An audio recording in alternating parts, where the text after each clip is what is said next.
right, good evening, everyone. I call this meeting to order. Let's stand for the Pledge of Allegiance. I pledge allegiance to the flag of the United States of America and to the republic for which it stands, one nation, under God, indivisible, with liberty and justice for all.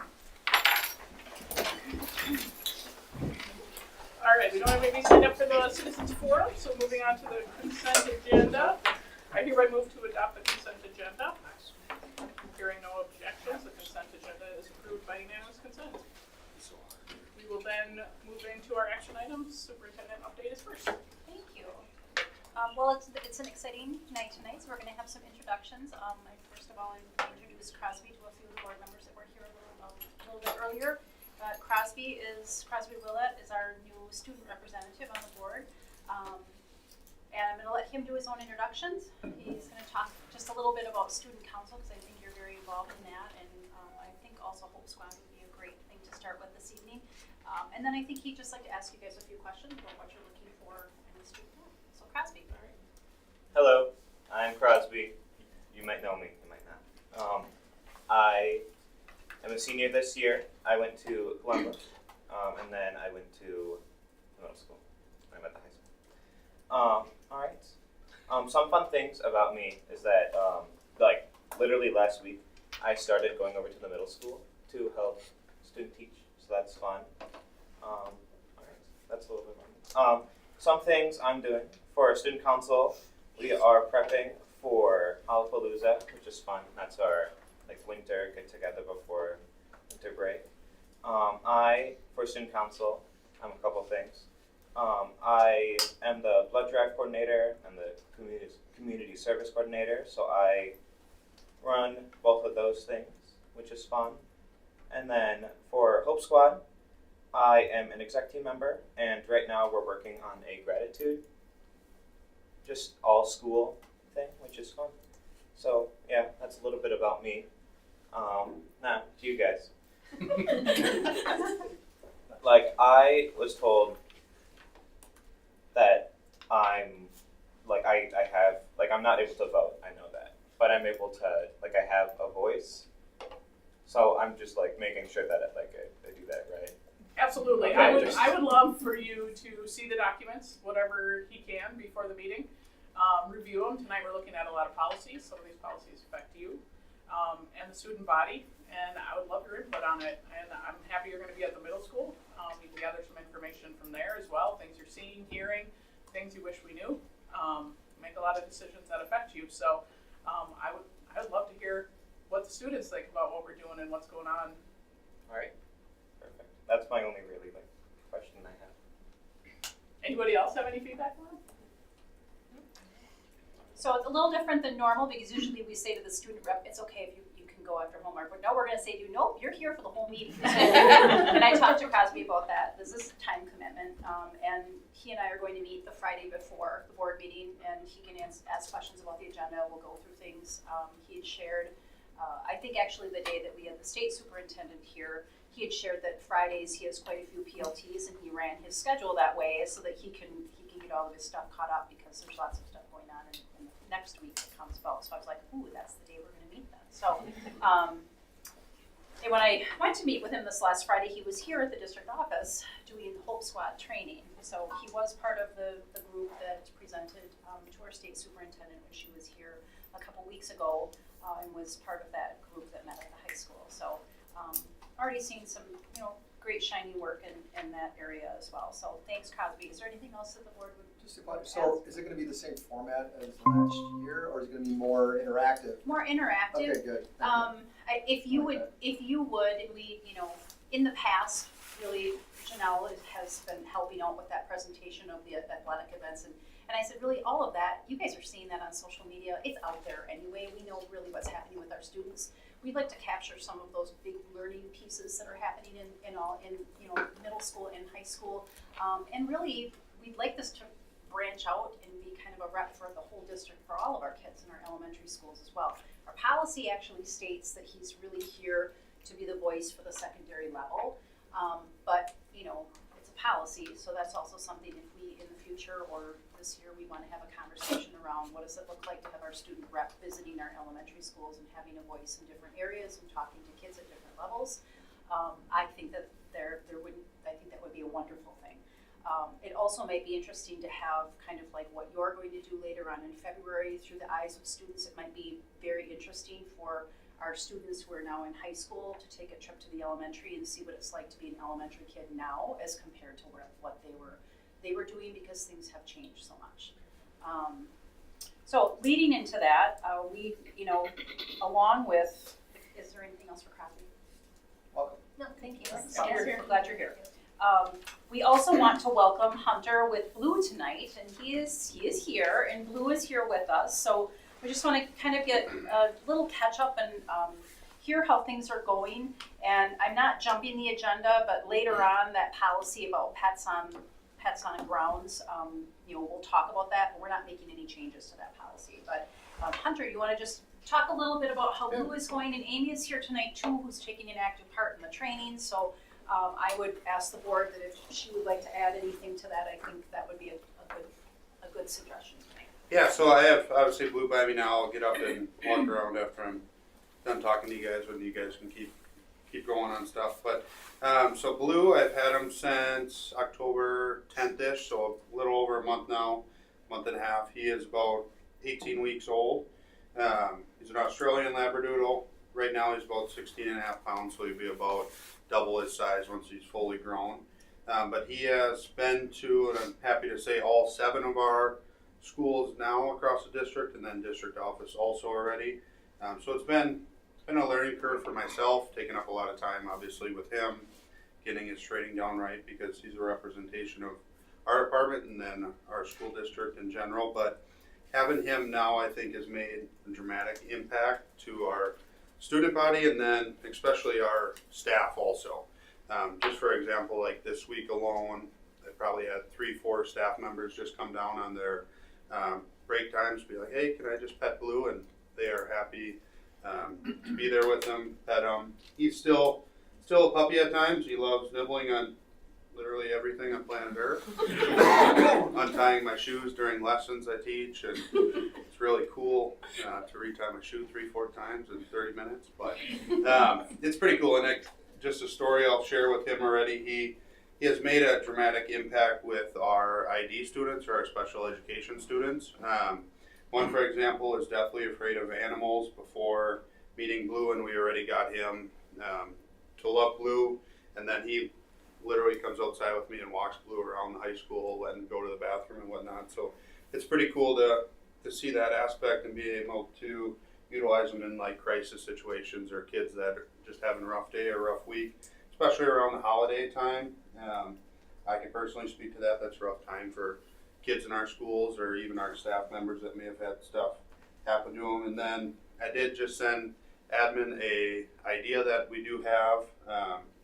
Once Blue gets a little older, I want to start implementing him on a regular basis to all 7 of our schools. So Josh and I, or Esro, Nikodem and I, were kind of planning that out and figuring it out, where Josh is able to take him. He's trained with Amy already. Take him to Fairview, Sunnyside, and then the middle school on a regular basis per every week, probably about 2 hours per building throughout that time frame. Then I'll have them at Glenbrook in the high school the majority of the time. And then for Lenoy and Hillcrest, we still obviously want him to get out to those kids and be a part of those schools. So I'm thinking probably about once a month being able to get him out there for a time frame. He's been to Hillcrest's new special education room. He was walked around with the kid. Kid loved it. The teachers were very pleased and happy because the kid was running around with Blue and they could take 5 minutes out of their day to take a little break. But we're happy to utilize him anywhere, get him out and about as much as possible. He's been to football games, volleyball games, homecoming dance, and getting him out as much as we can and socialize, which is a big piece Amy kind of wants with Blue. And it's pretty cool. He's met Arlo from Hobart already a few times, and Sarah bringing Arlo to our schools also.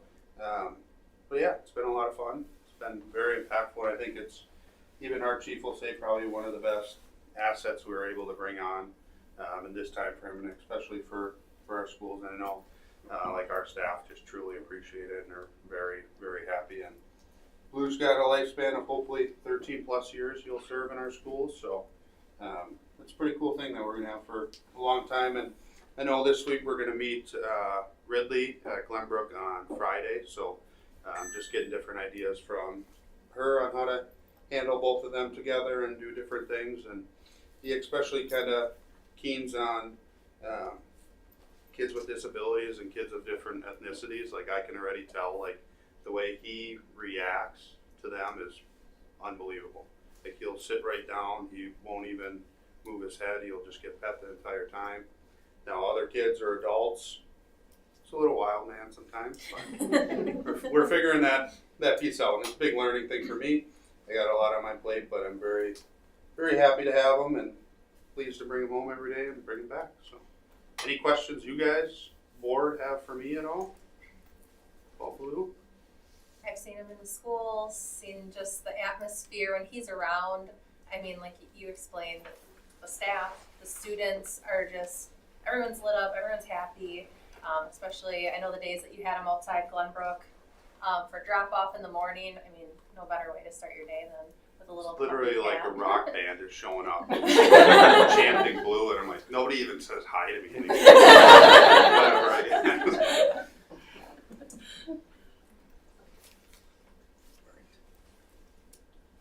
Thank you. Anybody else? Questions for him?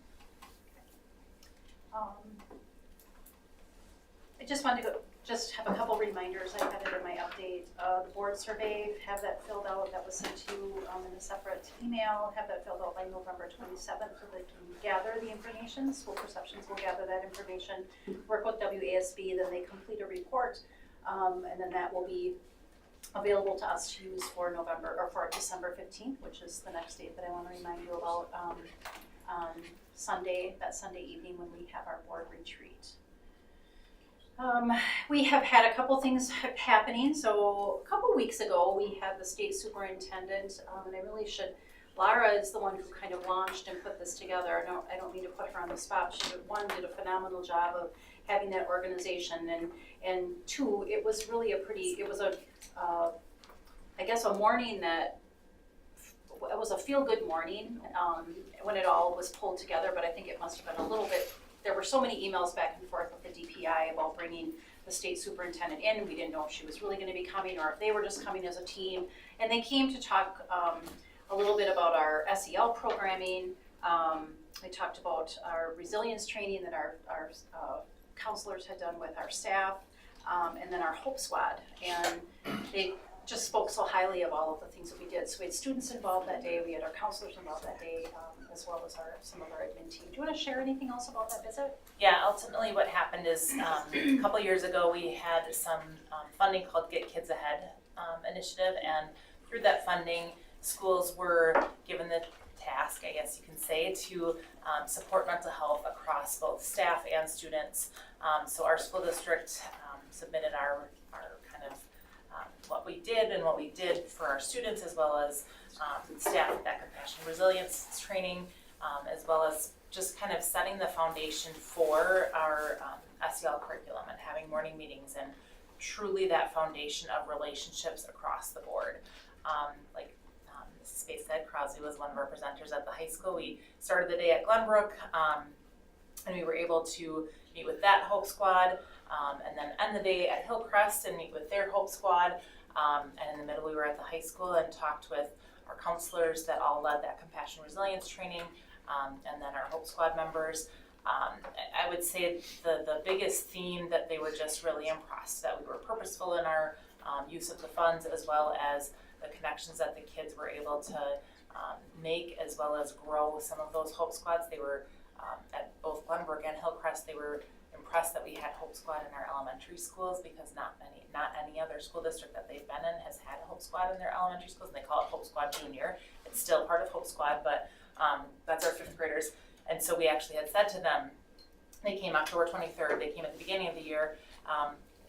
Those Hope Squad members at the elementary and even a little bit at the high school level, they've just started. So like Allie had said earlier, they just did another training last Friday for the high school, but it would be awesome to come back in the spring again. So we kind of semi-invited them back in the spring to come back and just see what we've done with some of this work as well. I don't know, Crosby, if you want to say anything else about the visit or any questions that they gave you. I don't know. I really liked it. You guys did an excellent job. It was awesome to have the kids. And that's, I think, it goes down to that relationship piece and having our kids' voices heard. Similar to Crosby sitting here at the table with all of you, our kids' voices were heard, and that's who we want to highlight through all of this. So. And the other piece of that was we visited some classrooms, and while we were visiting classrooms, we ensured that SEL was being taught, so our new curriculum, Purposeful People, was being utilized in the classroom, and it was remarkable because we saw second grade in 2 different buildings and they were doing the same thing, and they just kind of brought up that intentionality and being very purposeful, across the board of doing, of all of our second graders are getting the same thing, right? The dosing of that would be the same across the district. So I think it was a great day for us to just take a moment ourselves to say, we get so caught up in the moment of, are we doing enough, and are we supporting, and are we, is this right, is that wrong, are we doing things the best that we can? And when you take a step back and someone comes to see something that you're doing and then they talk to you, will give you feedback on what you're doing, it felt pretty good. It felt pretty good to be in that moment and have that time with them. So, and they asked some really good questions, and they asked some tough questions of our kids. I mean, they talked with our kids, which was also nice to see, that it wasn't just kids are performing in a room and they're kind of clapping when we leave or sort of. It wasn't like that at all. It was really a conversation, which I thought was nice. They participated in some of the Purposeful People lessons. Yeah. We had one where we were in corners, and it was a really, really good morning. So yeah, it was a good day.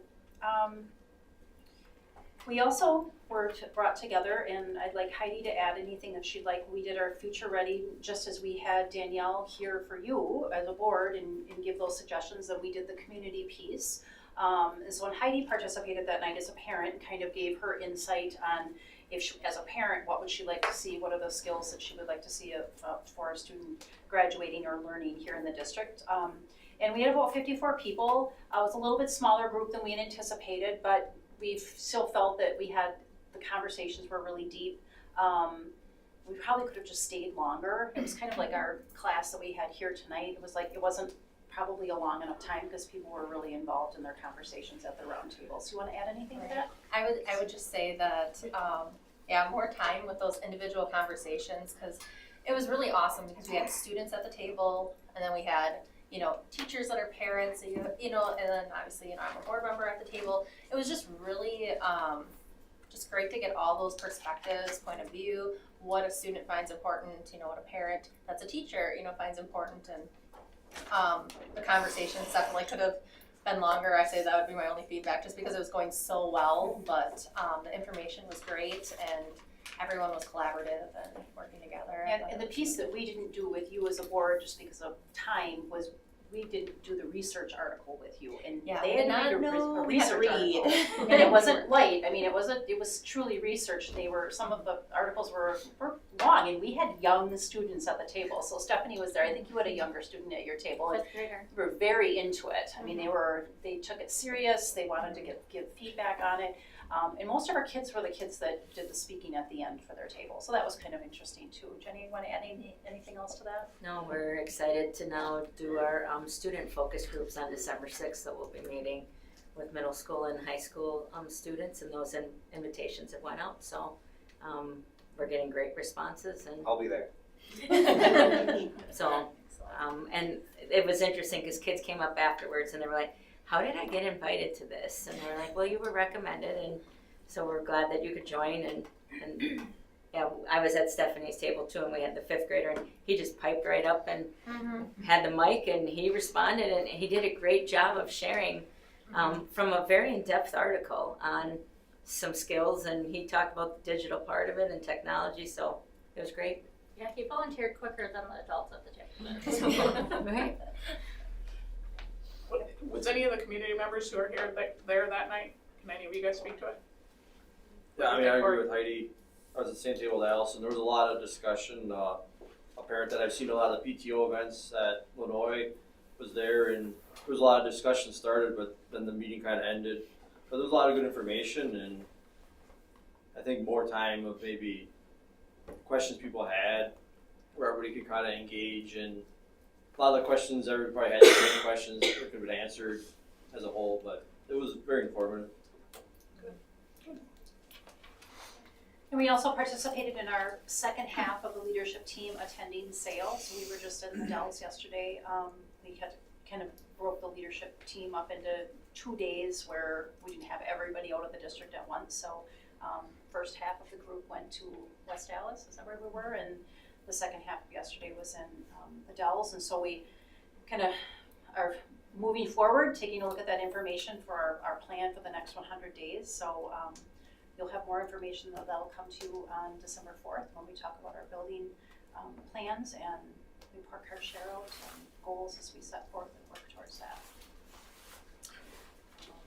I think that's all the information I have for you. Any questions for me tonight? All right, thank you. Then we're moving on to new course proposals. Mr. Davis? Yep, he is on. Okay, so you see in the memo that we do have a course addition this year, a request for a new course.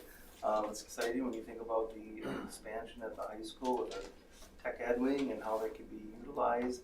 And Mr. Dayhut, one of our technology and engineering teachers, attended training this summer through NWTC and is proposing this new course for students who are interested in that pathway that really would help them go into a career in welding. And so this combines 2 classes into 1 course, which would be for dual credit. So the students would earn high school credit and they'd also earn 2 credits at NWTC.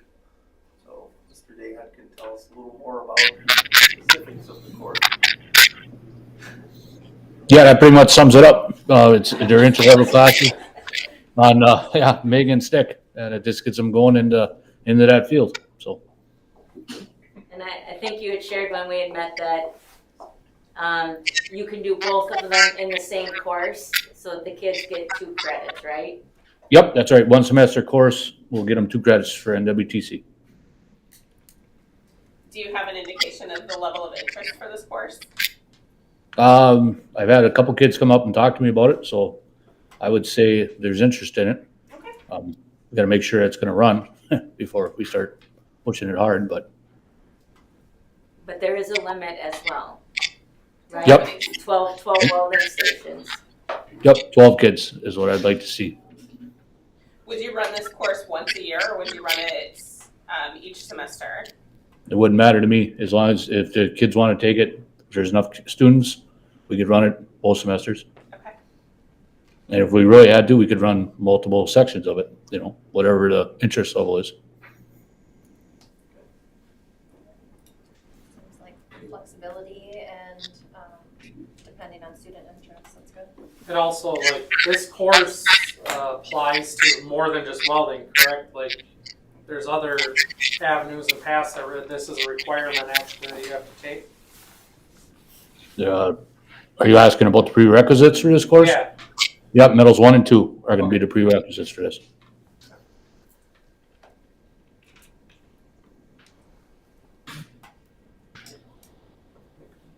Yeah, I make a motion to approve the new course. I'll second. Motion and a second. Any additional conversation or questions? All right, all those in favor? Aye. All those opposed? Motion carried. Thank you. Question, there's a revision on that same memo. Are we discussing that tonight too, or no? Yes, so, yeah, thank you. So, thank you, Mr. Dayhut, for joining us. Yep, thank you. The course revision is coming from our Business Information Technology Department. And so right now, we do have, when you think of CTE, it's Technology and Engineering, Family and Consumer Science, Business and Information Technology, and Ag. And right now, 3 of those 4 departments, we have students earning industry credentials through the Department of Workforce Development. When we met with CISA 7 and talked about potentials, the one potential that seemed to make the most sense for our Business and Information Technology Department was by revising a course to add an Outlook component. And so what you see there is just that switch between the course titles of Microsoft Word, PowerPoint, and Excel Introduction to Word and PowerPoint Introduction, and then from Word, PowerPoint, and Excel Advanced to Microsoft Excel and Outlook Advanced. So we'd incorporate the Outlook that way. And so in addition to earning the high school credit and the dual credit with NWTC as they're currently earning, it would make students eligible for that industry credential through the DWD, which would garner more Perkins grant money for us as well. So, kudos to Mr. Reisler and the bid department for exploring this further and coming forward with this change. Is that something the board needs to approve as well? Yeah, it had an and, so probably. I'll do a motion to approve the revisions as presented. I'll second it. We have a motion and a second. Any other questions about that one? All right, all those in favor? Aye. All those opposed? Motion carried. Thank you. All right, then we're gonna go into local and state assessment data. Right. So Colton will gear us up. Very similar format to what we did last meeting with you. So some different people at the table that will be joining and presenting different parts of it. Some similar people as well.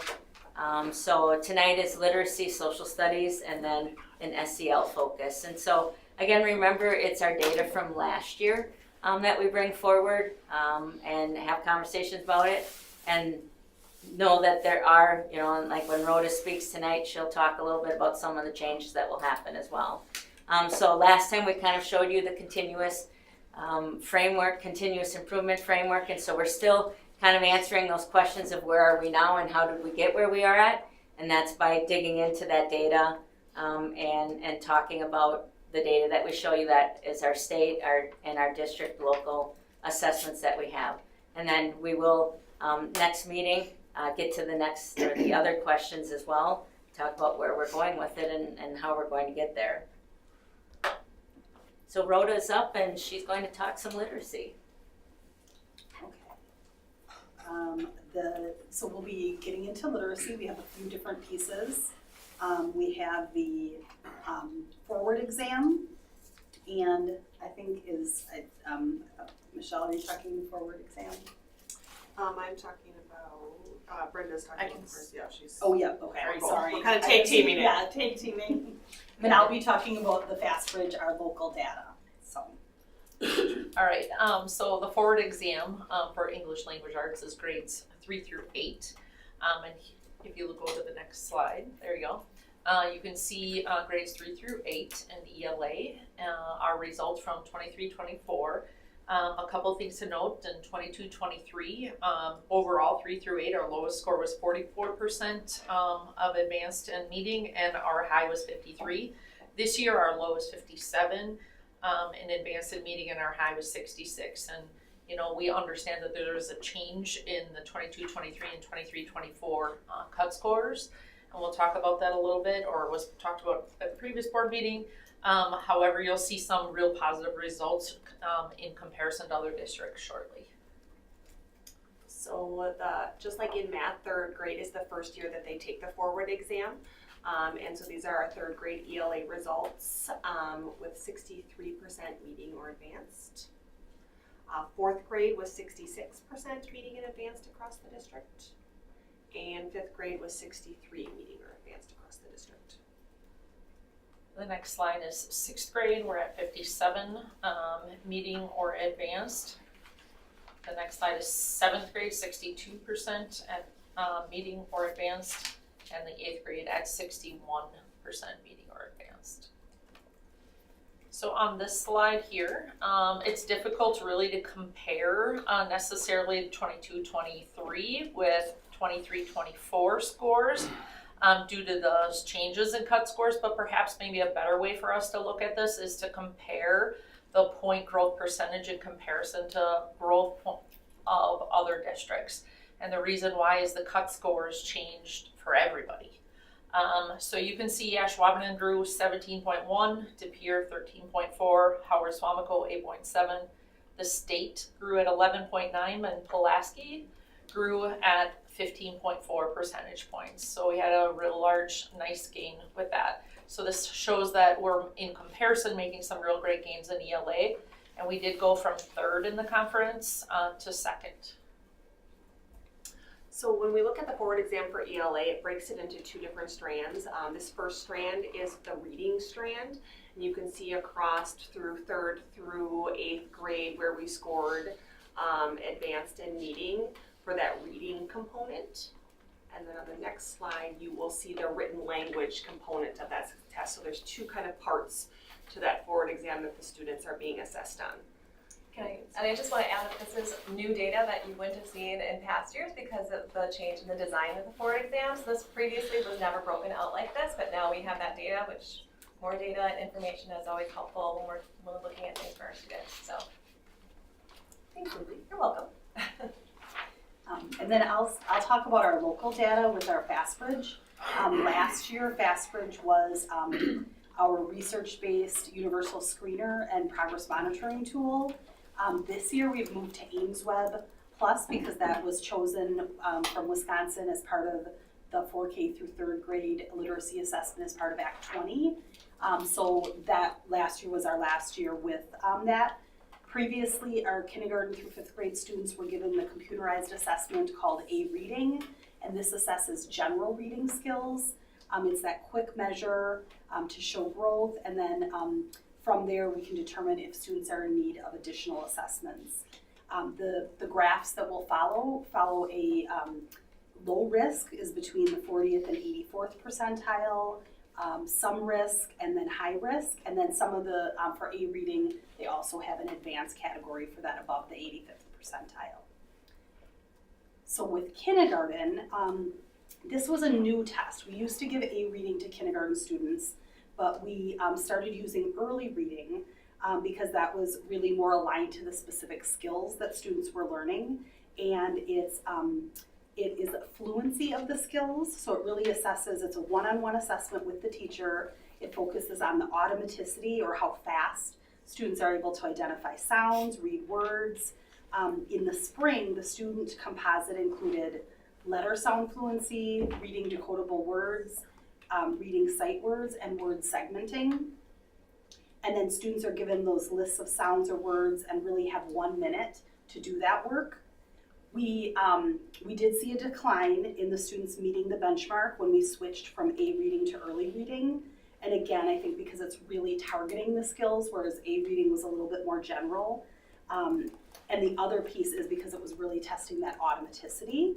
So what we found that as the year went on, the subtests also changed. So what they were assessed in the fall was not the same as what they were assessed in the spring. It's kind of that developmental progression of skills.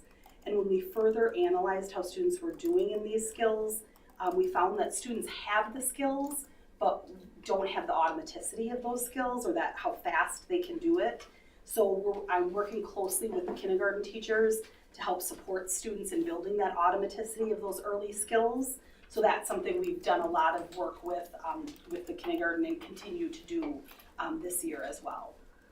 Do the kids know that they have 1 minute, or is that something the teacher knows and then you just go through it with the kids? Yeah, I mean that that is a piece that we do say to the students, yes, you'll be stopping at this point. Okay. But I do think for a kindergarten student, they don't really have that concept of, and so it's hard because sometimes it's like, all of a sudden they see something or a word and it's like, oh, that's my brother's name, and and it's like, because it's standardized, you can't. So I think sometimes we have to be a little cautious with, like I said, when the teachers give their common assessments, we're seeing kids making growth in letter sounds and reading decodable words.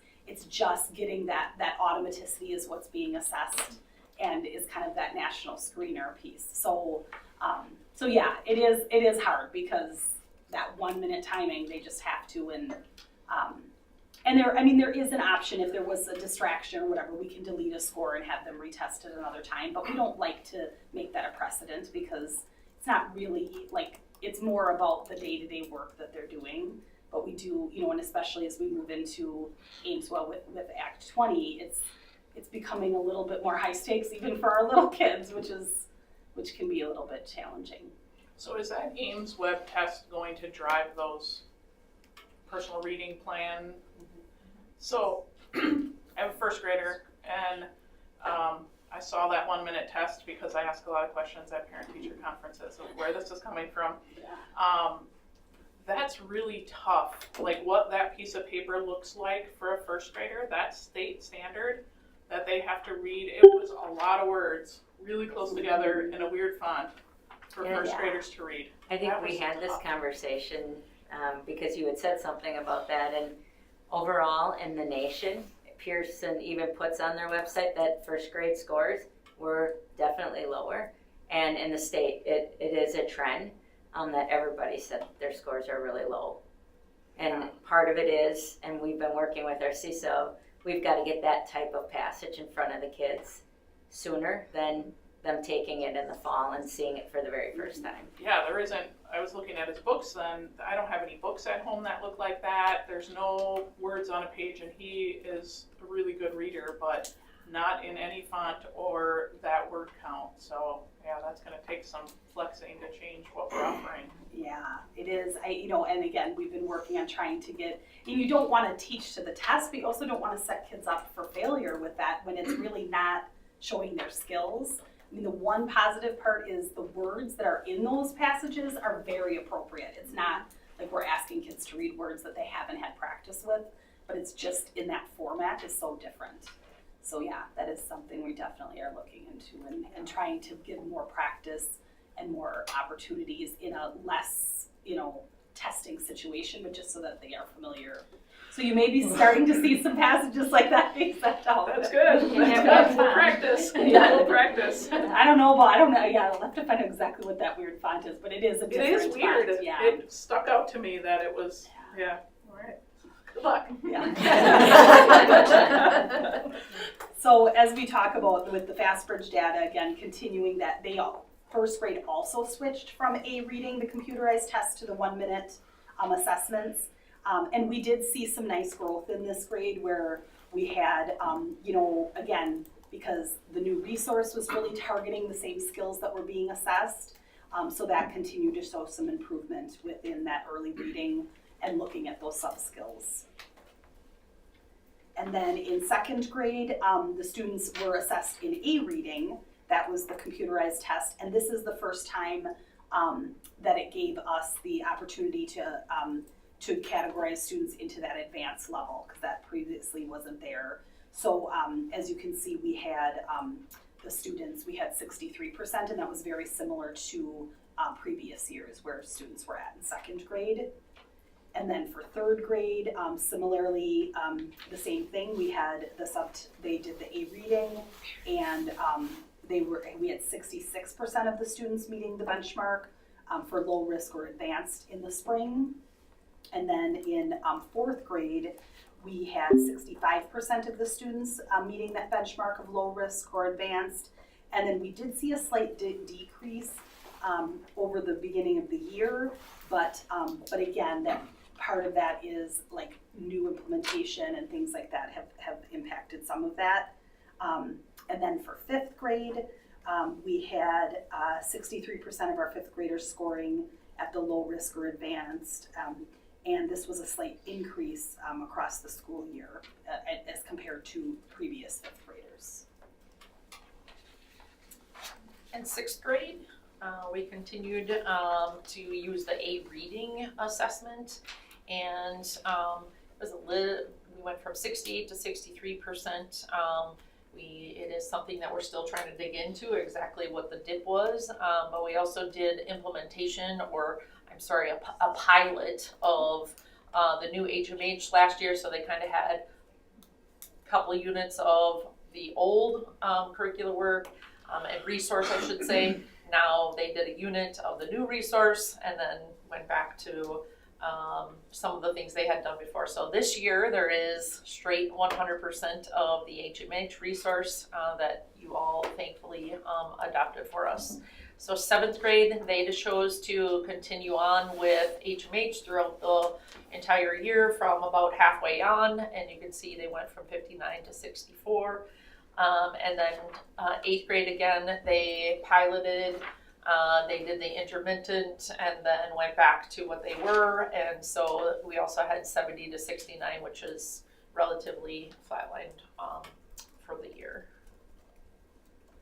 Okay, so the next piece that we're going to look at is the screener that we use at the high school level in grades 9 and 10. You saw this when we looked at math. It's that HMH growth measure. So this time we're looking at reading.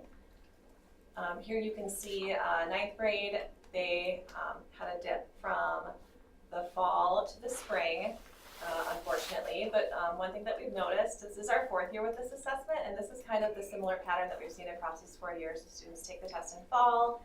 We see an increase usually, a little bit of an increase in the winter, and then a dip in the spring. So that could be due to somewhat due to test fatigue, just because we do have a lot of testing that occurs in the spring, but it is something that we kind of see consistently year over year. If you go to the next slide. Let's hear about it, student. I don't know, like, I just remember taking, and like, you get, like, you're told that it's testing, you're like, oh. Like, I don't know, like, it's an easy, like, not an easy test, but like, it's easy to take. You just don't want to take it.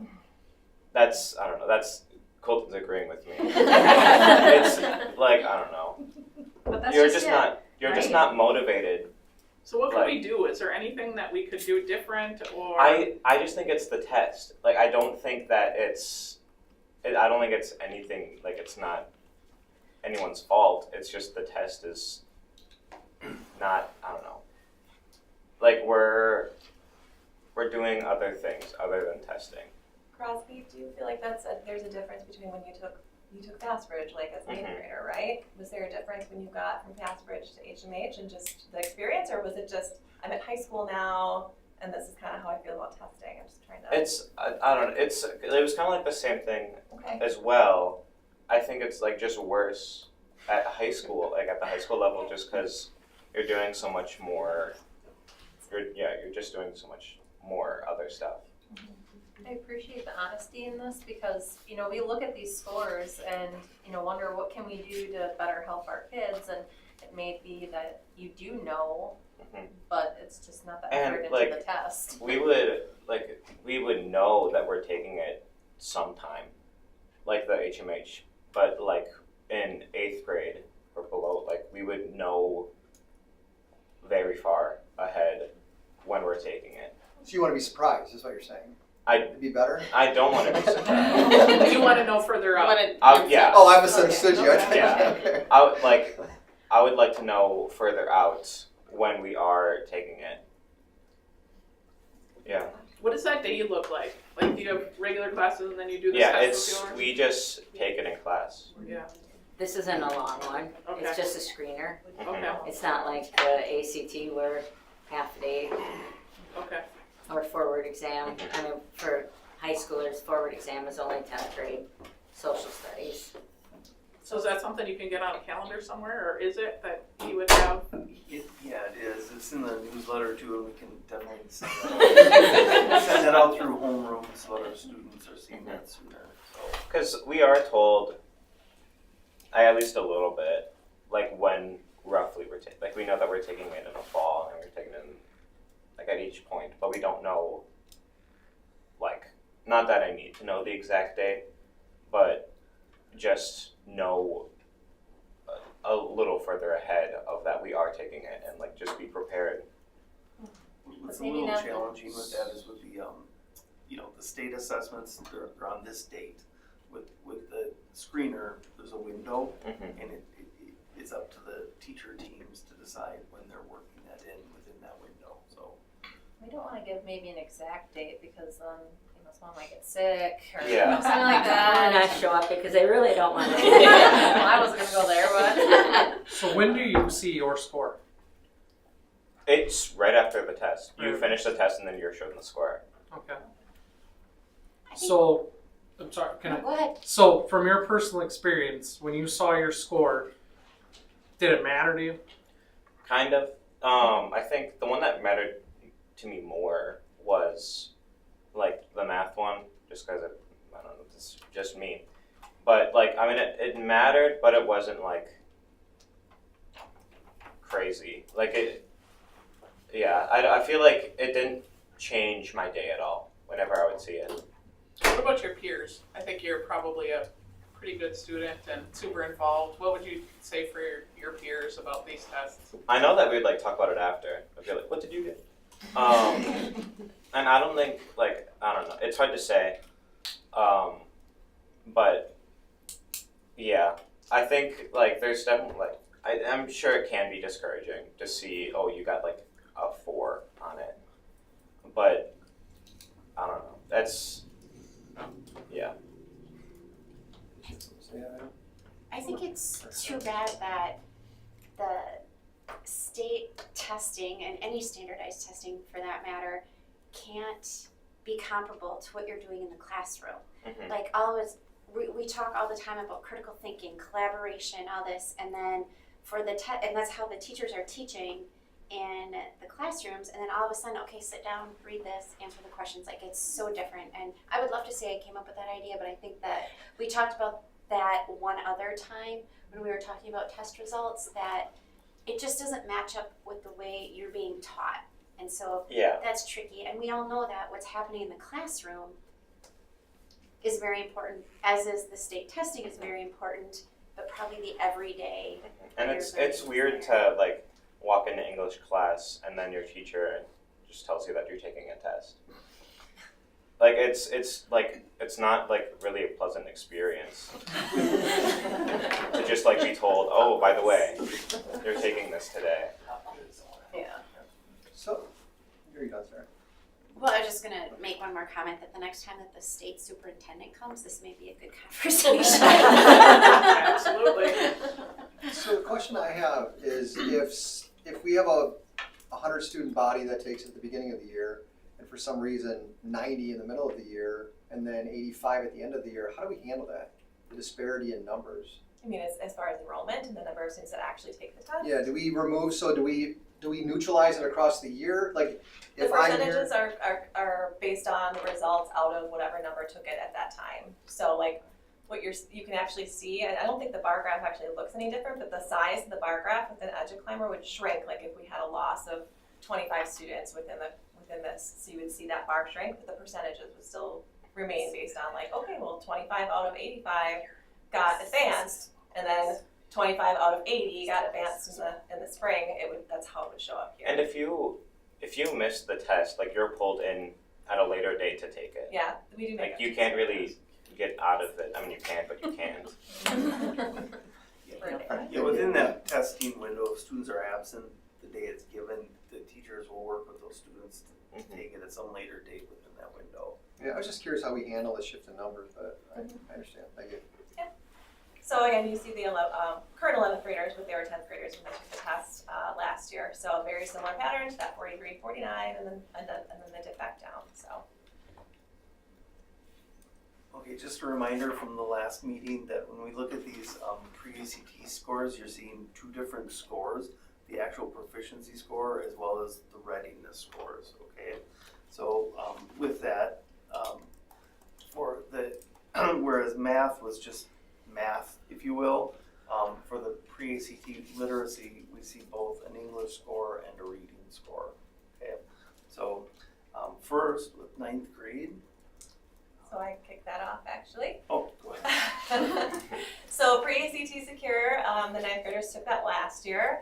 And so you're first seeing that English result. And like Matt said, these are the readiness levels, which is what we receive from ACT. And it's telling us how prepared students are for college level work.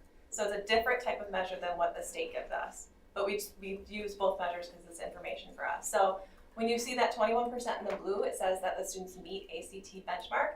That means these students are already testing at that ACT readiness level if they were like to take these as 11th graders. So that's great news. Is this different than what we have? Yeah, we don't have the writing slide in our presentation. It's a transition slide, so that's probably why if you only have a PDF version, you're not able to see it. Well, so Sorry about reading that. Instead of English. It's just Oh, yeah. before. Okay, gotcha. Yeah. And Okay. on here, Oh, do okay, the I see. transition because it is Yep. Okay. off of box and not our version. Okay, so then, wait, I don't have both on here then without No, the The transition. writing slides aren't on here, the reading slides are. They're in the background, but we can't Yeah, get you it can to, see it. So we I can't can get tell it to you. do its thing. I can tell you that for our 9th graders in English, we were at 52%, so 21% were already meeting that ACT benchmark, and 31% were on track to meet the ACT benchmark when they take it as juniors, if that makes sense. So then you can see for reading, a little bit lower, 43%, so 21 and 22%. And then here is where those DPI performance levels are. So again, this is actually measuring our students against our Wisconsin academic standards in ELA. So then you can see our advanced students in blue and this meeting students in purple, so 56.3% were meeting grade level expectations. And it looks like it's working here. So you can see English is at 49%. So 32% of our students already met that ACT benchmark for 10th grade when they took this in 10th grade last year, 17% at that pre-ACT benchmark, and then in reading, 32% and 9%. And then again, here's our DPI, what students are meeting our grade level ELA standards, and so we are at 49.5% when you combine that advanced and that meeting. Okay, and for the ACT, and this is Crosby and Colton's class, as seniors this year. They took this as juniors last year. You see there, for the English, 56% were at or above, while 44 were below. And again, there's just that idea, okay, is this good, is this bad? It's kind of putting this in context of the state, local numbers. So we'll look at that here in just a moment. And then you see the reading was lower than the English. So 43% were at or above, so that's an area where we want to grow. When you look at the combined, you get a composite of 56%. Oh, cool. Sorry. So we have a combined ELA result on the ACT of 56% being meeting or advanced. And again, is it good, is it bad? You look at it in context, you can see that from 22-23, and again, understanding these are different students that took these exams, but in 22-23, Next slide, Jen.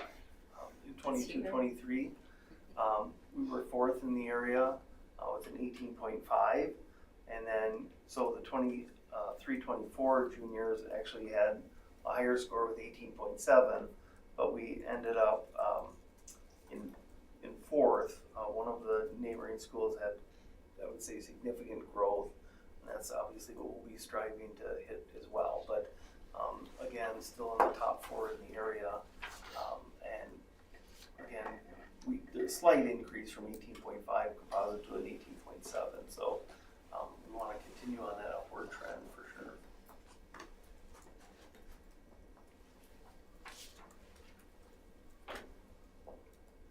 And then, sorry, the next slide, that was for English. And then the composite for the reading, we were in the top 5 in 22-23, and then that was the score of 19.4. There was an increase, which, stronger increase here in the reading results than in the English results from the 23-24 group, from the 22-23 group to the 23-24 group, which put us fourth in the FRCC for reading. Okay, so for strengths with our students, for an exam, we were generally seeing a 60% proficiency or greater, except for that 6th grade class, which we're working on improving that. And that was reflected in our FRCC rankings, going from that 3rd to 2nd for ELA achievement. Like Matt just shared, we also saw a reading improvement from 5th to 4th on that ACT achievement as well. And then something to celebrate is that resource implementation that we've had from K through 8th, which is getting that consistent resource and universal curriculum all the way up to 8th grade. And some of the challenges that it shows indicates that transition from elementary to middle is a challenge for our students. So we're looking at this year having that implementation of the new resource of HMH in reading going from 1st through 8th grade. So hopefully that will address that challenge. Reading achievement continues to see a decline as students move from elementary to middle to high school. So thinking about digging into our data and looking at how to improve that reading achievement and that within all of those levels. And then our continued work on the foundational reading skills at elementary with the adaptive HMH resource, as well as through Act 20 requirements. So when you heard Rhoda talking about that automaticity, training within the Act 20 also focuses on that automaticity and what are some different things that we can work with kids on in order to continue to build that automaticity for them. And so hopefully that will address those points. Yeah, and when we think about the implications for our continuous improvement, it's really emphasizing that clarity and focus for that universal instruction now that we have some of those consistent pieces in place. And again, it takes time with a new implementation, but really working towards students receiving that best first instruction in literacy. And then as Michelle mentioned, that continued focus with the early levels through Act 20, not only just some of the, like we talk a lot about the assessments, but also that knowledge building that the teachers are getting and really helping them as they build knowledge, not only in best practices with literacy, but as well as the understanding their new resource. So that'll be big pieces to continue to improve on. And then with 9th through 11th, as mentioned, they are working on piloting some ELA resources. So again, being able to have some of those adopted resources help improve and having that consistent throughout for the universal instruction. Quick question. So we talk about the score. You see the score at the end of the assessment. Do we look at like the low scores and then go look at the students that maybe received a below or not meeting score to see what their coursework looks like? To see if that correlates? Maybe they bombed the test, but they're doing really good at class. Do we do any correlation with any of that data? I don't have like a spreadsheet that shows that, but for example, our teachers will certainly look at that data and look at the students and say like, okay, do we feel like this is reflective of what that student is actually capable of? And then certainly for those students who are at that very bottom, when we're looking at possible intervention, we don't only use that single test score to determine if the student should receive like tier 3 intervention. We're going to look at other test scores and other work in the history of their testing to determine if that's needed. So and I would say two things. One goes back to math. Math really zeroed in on students 2 years ago, and when kids had to show up for an intervention time and work with the teacher, suddenly their scores improved and they were more motivated when they took the test because, as Crosby said, math was more of his concern area. They don't want to have to be there, and so now they're going to take the test more serious. So that's one thing that we've noticed. Second thing, we used to do a lot of goal setting with our students with our screeners, so it was maps, and then it kind of fell by the wayside, but all of our buildings have re-implemented that, and so even at the high school, they sit down with students, they talk about this is the score that you have, where do you want to be, this is what the growth, it says you can get for growth. So they have some stake in the game now too of, okay, what do I need to do to get to where I want to be or I need to be. Sure. Okay, great, thank you. So looking at social studies, so social studies is not taken by every single grade level, it's taken in 4th, 8th, and 10th. So the first score that you will see is our 4th graders scored 76% advanced or meeting.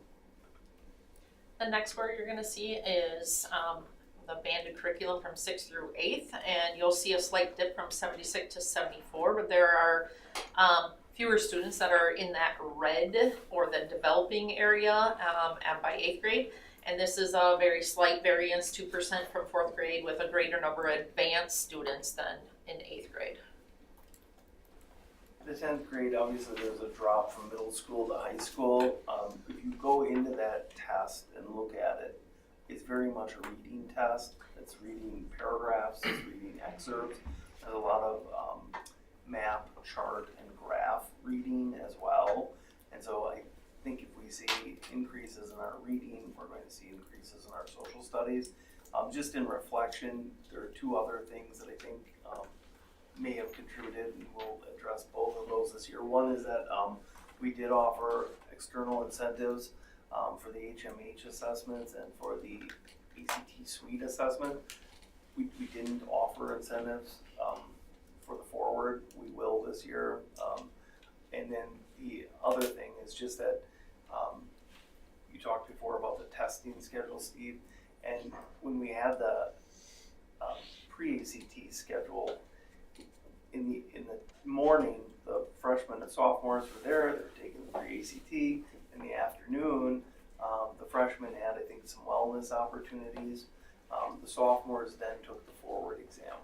And so, you know, we talked last time about test fatigue with HMH and pre-ACT, and then when you add in the forward too, particularly on the same day, I would say test fatigue was probably a factor. We do have that scheduled for a different date than pre-ACT this year. So it was hard like that day because you get there at like 7:15, and then you take the whole pre-ACT, and then I think we took, this was 2 years ago, I think we took immediately the forward, and that was like, I don't know, it's so, because the ACT is a long test, and then you have to take another test, and you are like you are drained by the second test of the ACT.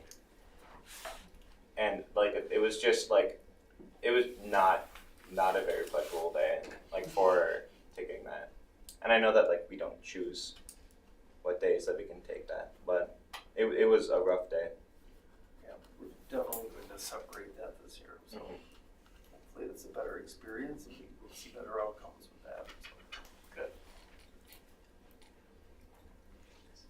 Can I jump back to the social studies testing? Matt, you had alluded that the social studies testing at the high school level is pretty much reading. Yeah. I'm wondering at the elementary level, is it more skills, like what are your continents, that kind of thing, or is it also reading?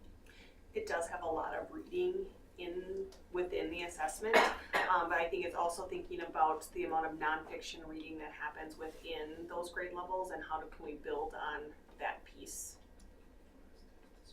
Lots of reading still in middle school too. Okay, and then, so where that leaves us, and this is the district look, this is not just one level. So you can see last year we were in 5th place, and this year we grew to 4th place. So that's a celebration. Correct, so looking at our strengths, we moved from 5th to 4th in the FRCC in our forward achievement in social studies, and then we are above the state average within social studies in all grade levels. And some of our challenges is we've identified that proficiency drop between 8 and 10, but we also see that at the state level as well. So it would be an anomaly if we were doing it and state wasn't, but we're seeing a comparison there. Social studies tends to be more of that reading test, and literacy and social studies results kind of mirror.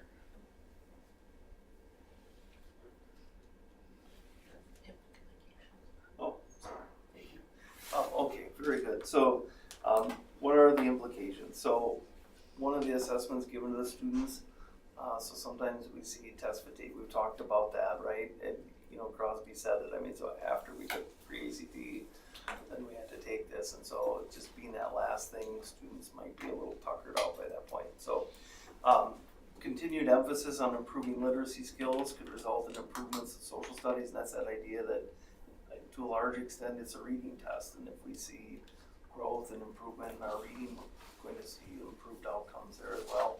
And then students do need to graph and table interpretation skills as well as map skills. And that's, yes, it's reading, but it's not just reading text, it's reading graphs and charts and maps. And so giving students practice and skills in those areas will definitely help as well.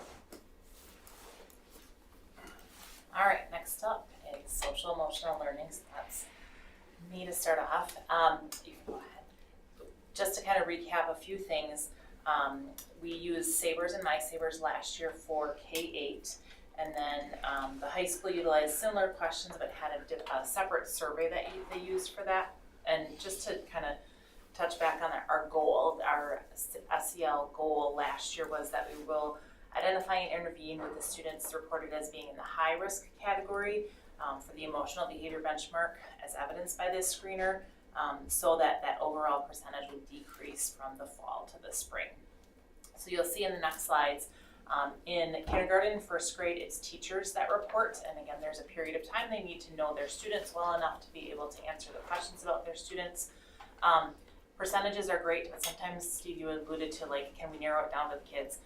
In this case, we can. We absolutely can. So In kindergarten, just for reference points, we went from 12 students needing to be intervened with to 2 students by the end of the school year. In first grade, we went from 13 students to 6 students. And just as a caveat to all of this, it doesn't mean that we only intervened with high-risk students, because sometimes you have kids that might need a small group for friendships, or sometimes it might be conflict resolution. So we intervened with students based on this data, but we made sure that we were intervening with the students that were in that high-risk category. In second and third grade, so second through fifth grade, we had both this teacher take the screener as well as the student. So we had 2 data points to kind of compare and see are students rating themselves similarly to how their teachers are seeing them. So again, just for a data point, in second grade we went from 8 students to 3 students at the end of the school year to need to intervene with. In third grade, we went from 12 students to 7 students. And then in fourth grade, we did go up, so we went from 5 students to 7 students, but they also, and then in fifth grade as well, we went from 9 students to 8 students. I think one of the things that we have learned through all of these screenings, especially on the social emotional side of things, sometimes that's dependent on the day where a kid might be taking that. I mean, really, in all honesty, like thinking about where kids are, if they're regulated, what headspace they're in. So they may see themselves differently from one day to the next, and any of us that have kids know that that's definitely a reality of it. So in terms of 6th, 7th, and 8th grade, they also take the My Savers, and however now teachers no longer really complete the form like they did in elementary. In almost every grade level, there was 90% or more of our students that were at the lowest risk. And the students that were at some risk or at high risk, we pulled those apart to look at who those individual students are, and every single one of those students that were on those lists at different points of the year received some type of intervention, support, help, communication home, those types of things. I would say if anybody has middle school students, it is probably a more difficult social emotional time of a child's life, from kindergarten through high school years. They're really exploring and learning who they are and what they stand for, right? As you're sitting there shaking your head, and I would guess if you asked every adult in here and everywhere else, they would say, our 6th, 7th, and 8th grade, your favorite years, and I bet you'd have a hard time finding somebody. So we love our middle schoolers to death, and we are really just supporting them the best we can to figure out who they are themselves. They're a perfect version of who they are. I'm going to speak on the high school tonight. Janitra is ill, so she apologizes. But it just makes more sense for me to speak on last year's data anyway. So as a high school, we didn't have access to that Savers test. So what we did was create a survey that looked very similar. We assigned a point value to every question. It was very general in the sense of it asked questions like, I feel sad, and you would kind of rate on a continuum where you felt, I feel nervous, I feel worried, I feel safe at school. And then it also asked about whether or not you felt connected to an adult in the building. So based on the points that were assigned to each answer, we as a building went through those questions and assigned a cut score that we felt like from that point above would be somebody we would consider to be high risk as far as their emotional well-being. So these are the percentages of students in the fall, winter, and spring from last year, that kids who fell in that category. We did a number of things to address those students, but first and foremost was to have a meeting with the counselor within a very short window of time. Sometimes it would turn out that somebody just clicked and they didn't look at what they were clicking on, so that would be actually good news sometimes. You'd be like, oh, that wasn't the case, okay. Other times there are other concerns, and then this was their way to communicate without having to start that conversation that something is really going on. And then depending on situation by situation, the intervention would look different for each kid. More often than not, it would probably involve bringing the parents into things and getting them on board with a plan to all work together. But school-wide, we worked on kids who didn't feel connected with an adult. We created this, what we called the champion list, and adults volunteered to champion that child and make sure that they felt like they had a real connection when they were coming in that building every day. I always tell everybody that Max Dayhunt, who was on the call tonight, is the best example of that. That man, when he walks down the hallway, will spot a kid from 50 yards away and yell, "I'm so glad you're here today," and you know he means it. So it was things like that, little interactions like that, that we made sure that we knew that kids who were reporting not feeling connected did find that adult that they really found a connection with. So you can see from our numbers, the percentage of students by the spring decreased in all 4 grades, and we just continue to work with those who are still struggling. Some strengths of this that as we reflect on last year and moving forward too, utilizing that common assessment was extremely helpful to have that data. High risk, if you really think about it, across the district is below 6% district-wide. So yes, we still have kids that we're intervening with, but it's a small percentage of our students across the district. Based on that specific goal, like I mentioned earlier, we were able to meet those individual needs. So again, going back to knowing our kids and knowing what they need individually, we were able to do that as well. Again, I talked about it earlier today with that DPI visit, the relationships. So increased individual contact with our kids at all levels, K-12. It may be a small group, it may be individual sessions, it may be that purposeful reteaching of skills. We talk about this all the time at the high school level, that kids are at high school, so you just know how to do school. Well, really some kids still need that reminder, still need that reteaching of that skill, so that they can be successful as well. And some of our challenges, similar to the previous years, we do see a slight increase in the high-risk data during the winter screener. I'd be willing to bet if you did the same screener with adults, you might see the same kind of pattern. We all love our sunshine and we all love our vitamin D for a reason. And then movement from our Fast Bridge to a new screener in fall of 2024 this year. We'll be looking at some of the data, but right now it's not the same screener. So just so you know, this year we're not using the exact same screener as last year. And then we're going to continue our intervention work. It's sometimes a challenge when you look at, you're looking at a very personal side of students.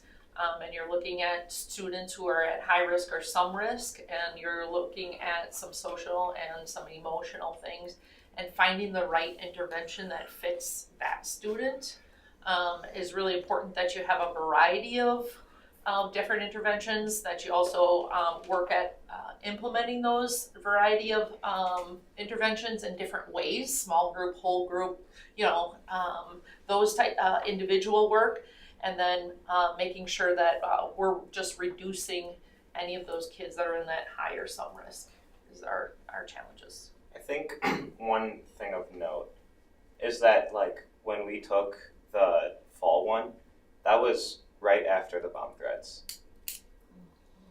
So that was that was a stressful time. I think another thing, looking back, like we're just taking it in a homeroom. And like homeroom is not very engaging. Like I know some are, but like it's really only a couple people engaging throughout the whole homeroom. So I think like I don't know how that would be able to be addressed if there's a better time to take it, but I think it's just weird. Like it's, I don't know, you know? I hear you. Yeah. You know, there is one time at Pulaski High School that all students have a common class that they are all in at the same time, and it is homeroom, and that is it because of the flex mod. So to say that everyone's going to take it during their social studies class or during their math class, not everybody is taking a math class all 4 years or social. So it's hard to say that's the class we're going to do it in. So homeroom was like kind of the logical time, but I could see your point about it being difficult to feel vulnerable and open up, but luckily you don't have to share your results. But I could see somebody just kind of being like, I'm fine, and that not being the case just because they're afraid someone might look at their screen or something. And I think just also like just general like seriousness like with it. Like I don't know, it's just like it's a weird like survey that we take. And like I know that like you're told to take a survey, you kind of just like, I know a lot of people just scan it and then click through. So it's. It doesn't it's- change when they get older. That's where it starts. So I don't know how we could feasibly address that, but I think it's just a weird thing to take. But I think it's good that we are taking it. I think we need to take it. Yeah, I could see it feeling awkward for some students, Yeah. but there are students, and this might not be the case for you, Mm-hmm. luckily, that they don't feel like they could tell anyone else and they're not willing to make that appointment with their counselor, but this is that way to open the door. And there were some results that I thought, no way, he doesn't feel like this. And yeah, he does. And because that was not what he was outwardly projecting, but this is what he was feeling, and it was kind of just his opportunity to tell someone, and then we can work on it, So if it helps catch somebody like that, then that's wonderful. We do have to work on, though, making sure that everybody feels comfortable sharing. I know a celebration from that was that your participation rate prior to last year was not very good. Mm-hmm. And then last year you kind of put a checklist in and you had almost 100%. Did you notice that, Crosby? Participated. Did I? That everybody had to take it, that the teachers were. Yeah. We were. I think we were forced to scan it. Yeah. What gets monitored gets done. So we had a list of the entire school, and it was like, I'm watching you. I want to see your whole homeroom took this. And so then teachers are like chasing after kids, like, come on, no, I need you to take this. So, yeah, we got way more participation. Crosby, I appreciate your honesty because that's exactly what we want to hear. So thank you for that. Thank you. Just kind of as far as next steps and implications, again, like we've mentioned multiple times, this is our first year with our universal SEL curriculum at that 4K5 level. That common language expectations, all of those things. We're continuing to work with our SIT teams. Documentation for an EduClimber with Tier 2 and Tier 3 interventions, as well as all behavioral referrals across the district are being housed in the same system this year. So again, looking at that data, and EduClimber has these pretty charts and graphs and things that they can make, and it narrows in on the kids, like individual kids. I just keep going back to that because that's what we're here for, is the kids. Also, additionally, follow up from that Summer Behavior Solutions workshop, continuing to work that into our SIT teams. I was just at the SAIL Institute yesterday with that second group, and constantly bringing this back to that behavior goal that we have tweaked now for this year, but knowing that that's still our focus of let's continue to improve that across the district. So wrapping up kind of overall celebrations, and you've heard this from us last time, and you'll hear it from us again. It really comes down to universal instruction. And it doesn't matter if it's literacy, if it's math, if it's behavior, if it's social and emotional learning, that has to be guaranteed and viable for every student. And so a lot of times people think, let's jump to the interventions and let's get that right in Tier 2 and Tier 3, and that's not the way it works. You have to do it right in Tier 1 with universal instruction, and then you can move and you can start to address in the other areas. As they mentioned with the SEL curriculum, definitely more conversations with students on how to work through their emotions. That was kind of the center part of one of the goals that they had set. We're in our third year of student-centered coaches implemented at the elementary level, and now our first year at secondary level, and they're really helping to support that evidence and driving the evidence driving the learning. And like you saw in the last meeting, we showed you the tiers of instruction, or the tiers of assessment. And really, we do strongly believe, and our teachers do as well, that the most important data is the classroom data from their common formative assessments that they're getting together, and they're looking at that data and being vulnerable on, hey, your kids did really well here. Why did they do well? What are you doing differently? What strategies are you using? Maybe my kids can come and you can help support them in this, and I'll take this group of kids. And so that is the support that those student-centered coaches are taking on. They're coaching teams, and they have lots of customers. They're probably aren't able to do full coaching cycles with everybody that wants to this year, and so it's been positive and a great rollout at the high school and middle school too. I'm smiling a little bit because they did have their first training end of September, beginning of October. We now have a literacy coach, 0.5 literacy coach who's also paired as a program support teacher at the high school. And before we only had a .25 at the high school and a .25 at the middle school. And then we have a student-centered coach, and they kind of said that their first time that they rolled this out to staff to differentiate who does what, they said, literacy coach, I'm your one night, have a good time. You know, you come to me if you just want to do some quick planning, have me come in and co-teach with you on a lesson on vocabulary. And then if you want a long-term relationship, student-centered coach, I'm your person. We're going to do a 6-week coaching cycle together. And they said staff bought into that and they understood it. Like, I just want to work with you for a couple class periods. I'm coming to you and literacy. There's some work I want to do with this specific skill or standard and work with them. We're always looking at data, and so you can see that as we rolled that out. And then we have Act 20, and even though it's long and it's extensive professional development, and we have our new curriculum resources in ELA and a pilot going on at the high school level, anytime people come together and have conversations about what they're teaching and how they're teaching it, it just benefits them as professionals, and it benefits our students because of those conversations. So this is where we're at. Next time when we come back, we are going to really focus on where do we want to be and how are we going to get where we want to be. You saw initially what we had did for the OSSA SAIL conference, and then how we incorporated that into our 3D vision time when we met with you in September. Now you'll get to see kind of what that looks like and how we're addressing, our celebrations, how we're addressing our challenges and our implications as well. And so next time, another team will be back here to talk about our goals and action plans on both the first and the second 100-day plans, district-wide. And then, as you know, the report cards were released yesterday around the state. And so Lindsay will have a memo for you on our DPI school report cards. And I don't have it up here, but Rhoda and I will be here on Act 20 to give you an update from last January and many of the things that have came down the pipeline, especially since September. So I think you asked lots of questions during, but if you have more, we are here to answer those.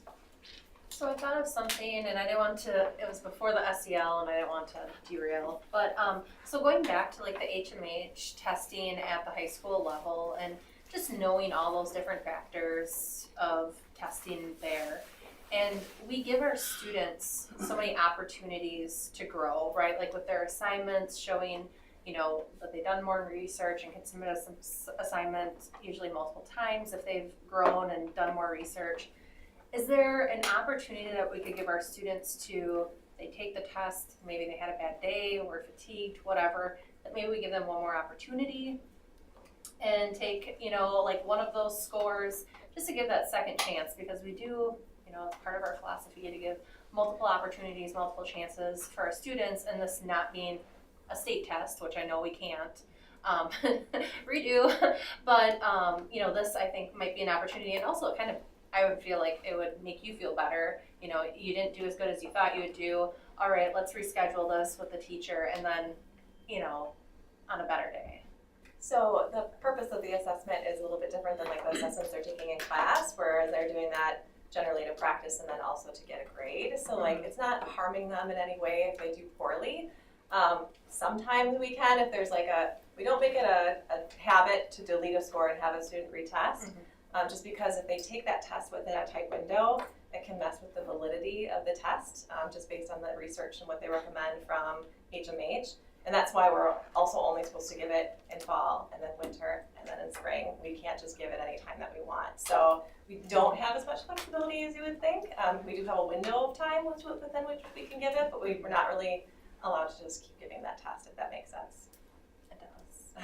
I think it's slightly harder at the middle and high level, and maybe high school would be the most difficult, because I think they're driven by their schedule, and like Brooke had mentioned, right, there's that one time where we know all students are in one spot.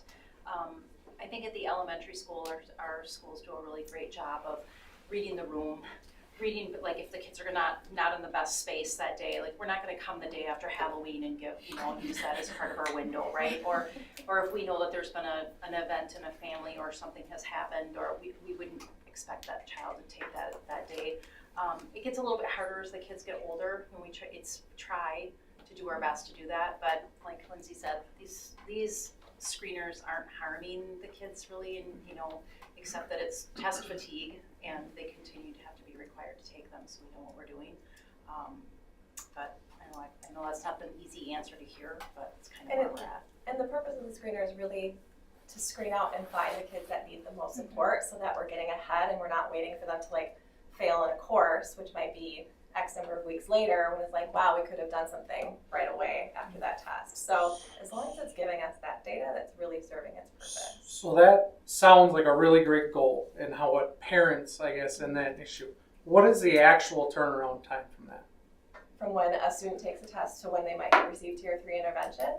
So as soon as that screening window closes, and this is true for our fast bridge testing, which is now our AIMS-WED testing at K through 8th grade, our LSTs, which are learning support teachers, and our SIT teams are looking at that data right away and seeing where our students fall within the percentile rankings and determining which skills they're struggling in. And then, like I said to Steve earlier, like saying, okay, is this consistent with what we've seen in the past? Is this consistent with what we're seeing on like what they took for their state assessment? Just to make sure, because you don't, again, provide Tier 3 intervention based on a single test score. You make sure that this is truly a problem before you do that. So I would say, right as soon as that window is closed, and even as it's going, if we're seeing kids pop up, we're getting into that right away. We don't want to wait. Yeah, I guess my experience is a little different as a parent. I have students, 2 of them probably that have issues. I know I don't want to get personal or anything like that, but I mean, I haven't seen that response. So I think there's a lot of parents that kind of feel that way. So I think that's something we need to look into. I know here in this position, I mean, like, it's not I'm not blaming anybody or anything, but I guess my first question with this and this format, how this is presented, makes this really hard because I don't know where you're going next. You have a few more times you're going to present. What is our actual capacity to do these interventions for like reading? How many students can we actually assist with our interventions? I mean, we have reading intervention people throughout the schools, but if we're looking at, say, okay, you state about 60% is proficient, I would give a benefit of a doubt that like 10 to 15% are close, but just fail on the assessment, take bad tests or whatever, then we're still looking at approximately 20 to 25% of students that need some kind of help. Given our counts that we have for students, do we even have the capacity as a district to provide that much support? So we're talking about students who have different levels of need right now. So when we talk about our LSTs or our learning support teachers, they are servicing our Tier 3 students who are getting that intense intervention daily or up to 4 to 5 days a week. And that's going to be around 5% of our students. So that's a Tier 3 need. You're talking about students who are maybe a little bit below, but not in that category. That's going to be a Tier 2 intervention, and that is done within our classroom by our teachers during our win time or our target time or go time or skills time at the middle school level. So the capacity is high, and in those groups, the students should be reassessing and moving those kids in and out as the need fluctuates based on what they see in the classroom. So I think we're talking about 2 different groups of students. Possibly. Kind of. I mean, like I said, I give the leeway there of that there are kids that are nearing, but I guess I'm looking for kind of a straight answer. Whereas if we have the data shows we have a large amount of kids that need some type of extra assistance. Is there enough? Are we giving our teachers and our schools enough resources to get those kids' needs met right now?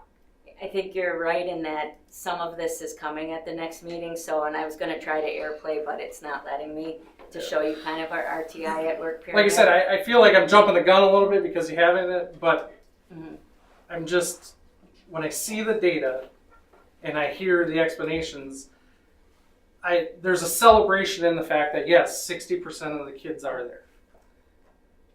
what I worry as a community member and a parent is, are there enough resources that we're providing? Because this is something that I feel as a board can actually make a change in. You know, is there enough resources available to cross into those next boundaries? Because you can look at the data, at least from my simple standpoint. I mean, I'm a simple guy when it comes to this, and I see that, you know, there are other districts that are outperforming us. There are different things that could be happening with that, different curriculum, I mean, obviously HMH is new to us, you know, but I guess I just want to make sure that we can provide all the necessary resources to address this. Because a lot of people, I guess, see 60% as a complete success, and I think that that's a lot of room for improvement. And, you know, like the corporate side of me says, okay, when this problem, you know, happens, you know, are there recs to hire? Do we have plans for expansion? You know, like, you know, what changes can we actually hit right hard on this? Because I think this is a big problem. I look at this data and I see the drop-offs, and I know just from my kids and experiences I have with school that the older a kid gets, the harder it is for them to make up the distance. I mean, this is a known fact. Like, if we can jump on things in first and second grade, it takes a portion of the time to fix them as it does in 6th and 7th. And I hope that in the coming presentations, the action plan will reflect an increase in, like, this is what we need to add in our school. This is because I don't think most people want to see a 5 or 6% gain and then just take that to the bank and hope, because I think we're going to kind of see that just kids coming off of the COVID, you know, effects on data that we're seeing still. So I think we're looking, or at least I am looking for something of, all right, what do we need to take care of this bottom 15% that we don't have already? So I know that's kind of a... I think we can dig deeper at the next meeting when we pull up the RTI at Work pyramid and we kind of walk you through that, and we talk about what percentages are supposed to be for each of the tiers. And, you know, we emphasized tonight and we emphasized last time as well, it really comes down to your universal core instruction. And you really have to tighten that up to meet all students' needs. And then you're supposed to have, you know, that's supposed to take care of 80 to 85% of your students. You're supposed to be able to meet their goals there. And then your tier 2, they tell us is, you know, probably 15 to 20% of the kids, 10 to 15% of the kids. And then really tier 3 is, you know, those kids who are falling in that lower percentile are really only supposed to be 5% of your students. And so if based on that and those percentages, yes, we should have enough.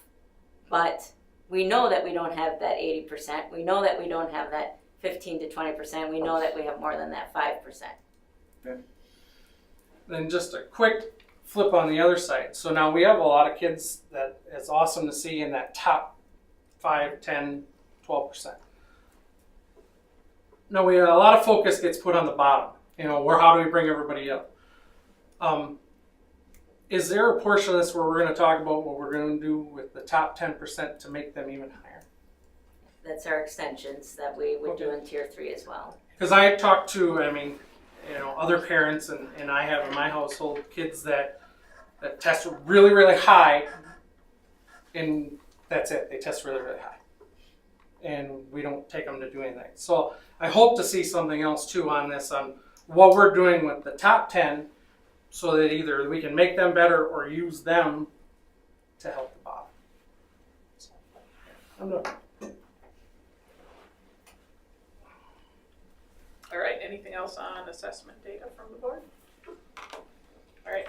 I'm just gonna jump in really quick, and I'm not sure elementary, but I know especially at the high school, the amount of classes that are available for the students that are that upper tier, there's a lot of availability for them, whether it's science, math, literature, all those types of things. So getting up there, I know that we are doing a great job. Yeah, I think I share his concern at the elementary level. Yeah. Same. And it's gonna lead to behaviors. Yeah. Just out of boredom, like, Right. it's just bored. It just, so, and I understand we have a really big spectrum right now. Like, I feel what's happening in these classrooms, I see it, and the focus is always catching up, right? But then we have this percent of students at the other end that are just kind of hanging out and bored and hopping like a frog is what I was told. So that's We do have, advanced learner expectations, and our learning support teachers are supposed to collaborate with our grade level teachers to help support to differentiate within the classroom. There's kind of like its own pyramid for those students. So like for students that test into that advanced area, 80% should receive differentiation in the classroom, and then some will receive additional support, and then that very top level might look at like course acceleration or grade acceleration. That's very rare because there's also like an social emotional maturity component to that. You can't just take a kindergartner and shove them into second grade and expect them to act like a second grader. So we do have plans and we do have things that we do with those students. I would say it's challenging when they get to that advanced level. I think our teachers would say that as well. So we had a formal program at one time, right? It would probably be the best, I think you might be talking about peak, and we still have advanced learner, and like I think I've shared the handbook with you, and but yeah, honestly, the learning support teachers, it's in their job description that they're supposed to meet both sets of out of sync learners, our gifted and talented, our advanced learners, and our struggling learners, and that's a big task to do, but with the budgets that we have and the people that we have, we do the best that we can. And I think that's why the PLC process is so important, because one teacher alone cannot meet the needs of all of those kids in that whole range. So that collaborative team is so important. And our target times and those types of things are to serve both. So really to meet kids where they're at, and all kids where they're at. So they might be getting extensions, they might be getting their normal skill-based instruction that they need, and then those struggling learners are getting that double dose of interventions that they need. And some of them are getting triple doses as well. And I think with the student-centered coaches, they've really helped a lot. Like that, a lot of teachers, that's the thing that they're coming to them with is, okay, I want to really focus on this group because they're really advanced. And so they've also helped them, especially with new resources, trying to find the differentiation pieces within the resource. So there's been some really nice success stories with that. So I think as we learn more and as they're working, that's another person that is supporting the classroom teacher to be able to do that as well. Thank you all. Thank you. Anything else? Pretty good? Okay, very good. We will move on to school calendars. So this is coming to you in two parts. One is to have an approval for the current school calendar that we're in now for an additional day at the elementary level. And then we also are recommending a 25-26 calendar to this evening. So I'll just talk a little bit about the current calendar that we're in right now. As you know, we're under the new Act 20 reading law. And part of that, we've discussed it a little bit tonight, is for the personal reading plans and putting those in motion after assessments have happened, for our teachers to be able to collaborate, take a look at those plans, make the plans for what that's actually going to be looking like, contacting parents. I mean, there's piece after piece after piece after piece that goes along with that. Because of that, we feel that it is necessary to offer our elementary teachers a work day on February 3rd. That would be a day that only elementary schools would not have students. We would have our 6-12 students in session. And then we'll see this mirrored again in the 25-26 calendar. If you have specific questions around the requirements, Jenny has put together a pretty lengthy memo along with several links within there. And if you have questions around that work, we're just starting to dip our toes in that water, and we're seeing the depth of and the amount of work that it's going to be. So it's absolutely going to be something that our elementary level staff will need to have as a work day, and that's why you'll see it mirrored in next year's calendar as well. If you have questions on that or anything that goes in that, Jenny can speak to that. I'm really happy you guys came up with a creative solution for our elementary teachers. This is a heavy lift for that team, and to give them a day without students is. And it is just up through grade 3 teachers, but 4K never seems to have enough of their planning time, because remember, they're teaching and they really don't have time off because they have Fridays, so they don't really have planning time in a normal week schedule, like, because their students don't go to a special. And then also our 4th and 5th grade teachers, we're going to have some work for them in our platform that we've used with the early remediation in grades K3 through Cox Campus, to kind of be working on some of those literacy skills again, to be talking about those kids again, dosing them, because we haven't been in this very long.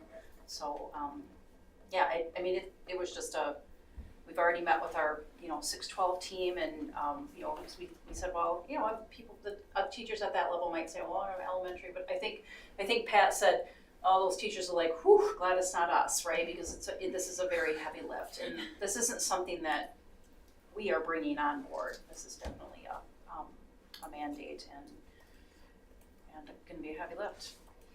So it was normally supposed to be a school day for those kids? Yes, correct. So we need to notify parents as soon as possible? Immediately. And does that have to be made up? I'm guessing you guys did it because there was enough time in the year already, and correct. We didn't have to balance that. Correct. We checked our report. We feel we're going to be okay, especially at the elementary level, and they have significantly less minutes that they're required than the high school level, middle and high level. Okay. So that is you can do these in 2 motions if you'd like, or you can do them in 1. But then if you move forward, and we can just talk a little bit about the 25-26 calendar, which is very similar to what we have done in the past. Again, like I had said, we proposed a day in there for this work. Now, it won't be in February next year for the PRPs. It will be in the fall, right around this time, isn't it, Jenny, in November? Mm-hmm. And that'll be the elementary level only again. Be only the elementary level again. And we're uncertain how long we'll have to use this, because we don't know what the changes will be for Act 20. We don't know month by month right now what changes will come, and if things will change and be different. But we think for a while we're going to need to, until we're in the groove and we understand how to make the plans and the trainings are done and whatnot, we will plan on having this extra day in there for the elementary teachers to be able to work on these personal reading plans. So next year it will be in November. Also in this 25-26 calendar, you will notice at the beginning of the year, since we are still under construction, we have to be cautious to say we're going to start school on September 2nd for everyone. And so instead of holding up school for everyone until Monday, September 8th, we are proposing that we would start all schools except Hillcrest and Sunnyside. They would start on September 2nd, with the possibility of Hillcrest and Sunnyside not starting until September 8th. And we're okay, again, with minutes, we would be all right. If I hear something from Nick or with construction here in the next days leading up to the middle of December, or the December board meeting, where we're feeling like something's really changed with the construction at either of the buildings, especially Sunnyside, because that's where we're lifting the roof off here in the next 8 days or so, we would then go ahead and do a waiver with DPI, just to ensure that that's sealed, so that that September 8th date. We want to let the families know by June 1st. That's kind of our hard date.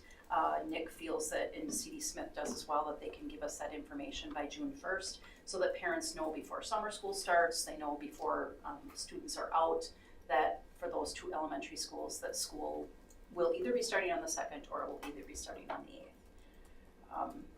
And then I just gave you, you can see in there that we have our breaks that we normally have. We didn't change any of that. I also really felt that we haven't brought our calendar committee together, who was made up of several different staff, across the district. We haven't brought them together for a few years because we've been under construction, but we did this year because we're getting to that end. Now next year should be a regular year where we're meeting with that committee regularly. But we did bring this calendar, we met with them virtually and just brought them together and went over things and assured them that, this is what our plan would be this year. They felt that it was really in the time that we had, that this was the best scenario for us to bring forth. I also shared with them that the Brown County superintendents, we all shared our information on our days that we have under contract. So we have a 188-day contract, and then how many student contact days we have, and we have 175. And we are the lowest in the area. So a lot of contracts are 191, 177, 180, depending on what they do. So just that breakdown of how we bring our staff together, sometimes the chatter can be that, this district is, their teachers aren't here as many days, or students aren't here as many days, or they do something different. We really are, we have it narrowed down to a very tight amount of time, hitting those limits. So I think we've done a good job with this calendar, keeping the time in, and we did have a conversation with the calendar committee, just like the only thing we probably could do in the future, and they may want to talk about it, and I know that they've done it in the past, is have a conversation around spring break. Maybe if they want to tighten up, it's always that, we don't want to get out on June 9th, we don't, that sort of thing. We aren't going to have the luxury to start before September 1 anymore after this construction is done, unless we're in another construction cycle. So when we move back to that after Labor Day, sometimes Labor Day can be quite late, as we know, right? It can sometimes be around the 4th or the 5th or the 8th, depending on how September falls. Then that sometimes does haul us into the 9th, the 10th, the 12th of June, and that is really icky. And we had one of those years not that long ago where we were in till the 9th and it didn't feel so great. So we have to balance that out. This calendar also is very nice for summer school.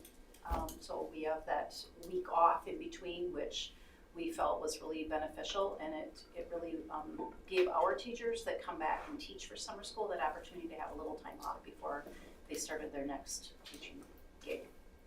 So, any questions for us on the calendar? How many snow days are we allowed with this calendar? We plan by minutes. I don't put anything in. We're usually okay. Why must the school year, if we're not in a construction cycle, start after Labor Day? It's the law. It's the law. So, never mind. So is there come in soon to talk about Hillcrest and Sunnyside specifically then, like the contracted dates, like when were they supposed to be done? Is there anything that can be done? They'll give us It was always, We're it always was on September schedule. 8th district-wide. Yeah. We are just fortunate enough to say, really stay in town sort of that week, don't book a vacation. It's leaning that way. The decision was made for all schools to move forward. So it isn't a change. Again, it's a huge, amazing project they're taking on in a short time frame. So I can't say we're confident that'll be there, but that's why we're showing it this way. So Sure. Okay. But things change day to day, and in our conversation, everything has been touched in the ground, which is your major thing. Sunnyside's a big project too, but no, it's nothing major. If something were to come up, we would share it. Okay. Yeah, we aren't showing any glares or concerns or worries around it. So the probability of everybody starting on the 2nd is pretty high. Yeah. I was told to the stop roof saying doesn't that, come but- off. We're gonna go on. And then, I know it's not a big deal for Plasty, but right, so we're not planning anything around the draft, right? We're not expecting We are not. a big thing, okay. I have nothing else. All right, we just need a motion. Do you need separate motions? She said we can group them. You can group them. I'll make a motion to approve the 2024-25 calendar revision as well as the 25-26 calendars as presented. I'll second. I have a motion and a second. Any additional questions? All those in favor? Aye. All those opposed? Motion carried. Thank you. All right, personnel report, Stephanie? So this board meeting this month, we have 2 different special education teachers that we are excited to have with us. We have Courtney Decker, who started with us a few weeks ago in the middle school. Sounds like she's jumped right into things, and things have been going very smooth for the students, so it's been good. She has 4 years of special ed experience, coming to us from fundamentals, and then prior to that she was at Green Bay School District. She's also nearing the completion of her master's degree. Next one is Jack Hayward. He is an alum of Pulaski School District. He is going to be special education teacher at Fairview and Hillcrest. He's currently a student teacher at Glenbrook and previously was student teacher at the high school. Has worked with us for quite a few years. I move to approve the personnel report. I'll second it. A motion and a second. Any questions for Stephanie? All right, all those in favor? Aye. All those opposed? Motion carried. Thank you. October budget. Mark? Yeah, pretty standard report for October activity. The board was given the audit statements at the workshop. That's when they came in. So we wrap up last year's fiscal year, and then even today I was working on our audit RFP for next year. So, you know, we wrap 1 year up and we're already kind of focusing on, you know, it'll only be a matter of 2 months here. We'll be talking next year's budget. One thing from operations is as cold and flu season gets here, we're trying to look to expand our employee sub list, as well as we have some open positions. So we need van drivers at the moment, and then a couple custodial positions and some positions at the pool. So if you know anybody, or hear people talking about you know, wanting to get some hours in, we are looking to hire. And substitute teachers and paraprofessionals. They already used their time to talk today, so. No, there are other positions. I had a note here. Just wanted to get mine out there first. Otherwise, nothing else to report. Do you have any indication of whether we're going to need short-term borrowing? No, it looks like we will not. So this will be about 5 or 6 years in a row, so. Okay. And again, that doesn't have to come to the board, as we have a letter of credit with our local bank, but it currently does not need to happen. Great. Thanks for getting board checks in there early for us. Appreciate that. Yeah, that'll be the standard report moving forward. Call me with the double-sided now. I know. There's 2 lists. Do we have to do that? I didn't want to complain this month, but. So instead of 1 page, like 1 checks being on 1 page, it's like checks and checks on the same page. It's really tiny. Yeah. I wasn't gonna complain either. I've been told about the same thing. I'm kidding, Mark. I didn't see it show up that way. Yeah, it's really little on our screens. If you go to go to page 2, because page 1 looks You go to normal to me. Yeah, almost, page 1 and then looks once normal, I and then switch it to switches. page It's 2, different. 3, like then it gets wonky. Do you want to see it? It's have right. to. Oh, and He's got a different iPad, right? Oh, he's special. Yeah. I see how that works. Yeah. Thanks. Yeah, Yeah. look at it. Bring your glasses. Yeah. So this is the first page, and then scroll to the next one. The first page still looks normal, but then scroll to the next page, and then you see it's like Oh, alright. double page. I'll check with, I think that's just on the iPad, so. I mean, laptop would be good. MacBooks. You need a big screen for that one. Josh's is good though. Yeah. Really? I'll figure it out. Thank you, Mark. Any other questions for Mark? All right, then we'll move on to everybody's favorite topic. It's time for policies. Can we start with 8390, which is the animal one? Yeah. I just want to call attention to that. So Yeah. 8390 is the therapy dog. I just want the board to know what I went ahead and approved. One, I allowed Blue to be here before he was a year. We do have all the certification. Hunter and I worked, and even now with Josh taking Blue a little bit, we've worked to make sure that he has a crate or a kennel in each of the office spaces wherever he's at, so that the dog is not at an imposition, because one of the things that we need to worry about just from a standpoint is just so that he wouldn't get stepped on, wouldn't get injured, wouldn't run from the office space, that sort of thing. So Hunter and I just kind of talked about when you're in your office and if you're just at your desk and you're not out and about in the buildings, that, and Amy had agreed to, that Blue should be in the crate. And so that people can, when they come in, you know, there's also that approach with the dog learning how to use the crate. So we've assured safety. Hunter has taken all precautions with his vehicle, which isn't our responsibility, but still is something that he's doing. And then just the continuation of making sure that he's the one who's basically the handler of the dog. So those are the kind of the pieces that they're abiding by school rules, and we have the understanding that, you know, Blue, by our, technically, under my approval, is in the district at an earlier age than what would normally be allowed if you had a therapy dog coming specifically from another spot to be in the buildings. So just wanted you to know what was there. And for now, we don't feel that we feel our policy really fits what we're doing, and we'll continue with it. And Chief and I just met again, and we felt like, let's just keep rolling, and if things change, then if we need to do something different, we will. But for now, things look like they're in the right shape.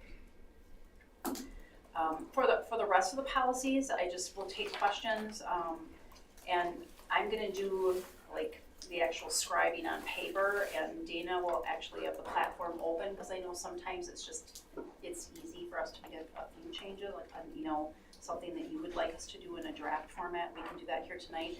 But again, if it's something bigger that we have to go back and we have to consult with, then I'm hoping, like you usually do, someone makes the recommendation that you just pull a couple policies out, and then those we can finish up at the December 20th, whatever the December business meeting is, if that's all right with everyone. Okay. All right. So from there, policy. So 164. I would like us to keep our current policy. The policy that they're amending on that edit is not our current policy. That was a policy we locally edited a couple policy edits ago when we talked about approval of virtual meetings. That a board member may attend virtually. We went back and forth about the president thing, and we already amended that to say that a board member can attend virtually in instances where a member is unable to attend. I'm fine with, in the edits, so we can put that part where obviously if there's legal reasons, not knowing where that board member is, or if they're in a secure place, if we're talking about something that's sensitive. For the closed session part of it. Yeah, yep. But other than that, I think we're also in that parenthesis. So tell me specifically where you want to. You're down in the green edit area. yeah, so we're good with the board member can attend. Yeah, so this is, no, that is good, okay, so advanced. Yeah, it just adds the remote access for expulsions and terminations. Yeah, when I read it, I thought we already reviewed this one. Yeah, I did too. So Are you sure not? But if you go up, the first paragraph says that we generally don't allow virtual participation. I think that is consistent, but we as a board have decided if there has to be remote, that there will be no objections to doing so. Yeah, but it says it's determined by the board. Do we need that in there? Generally, the board does not allow unless otherwise determined by the board. I think that's what we took out in our last policy. So can't we just leave our last policy and then add that remote access for quasi-judicial functions, termination hearings? We can add that if that's not in our current policy, but that first paragraph, I think. So then what do we do? So if I can't be here, but I can attend remotely, I just notify the board and Dana? You notify Dana so that arrangements can be made Okay. remotely, Yeah. right? Mm-hmm. Yeah, but this is going back to that, it makes it sound to me like we need Board approval. board approval, which I just thought that we took that out. I would prefer to not add it back in. I think as long as it says it, as long as accommodations are available, because we're just moving around workshops, it's not always possible. Yeah, it's a little bit tougher. And we're not gonna do anything extra to make it possible. Yeah.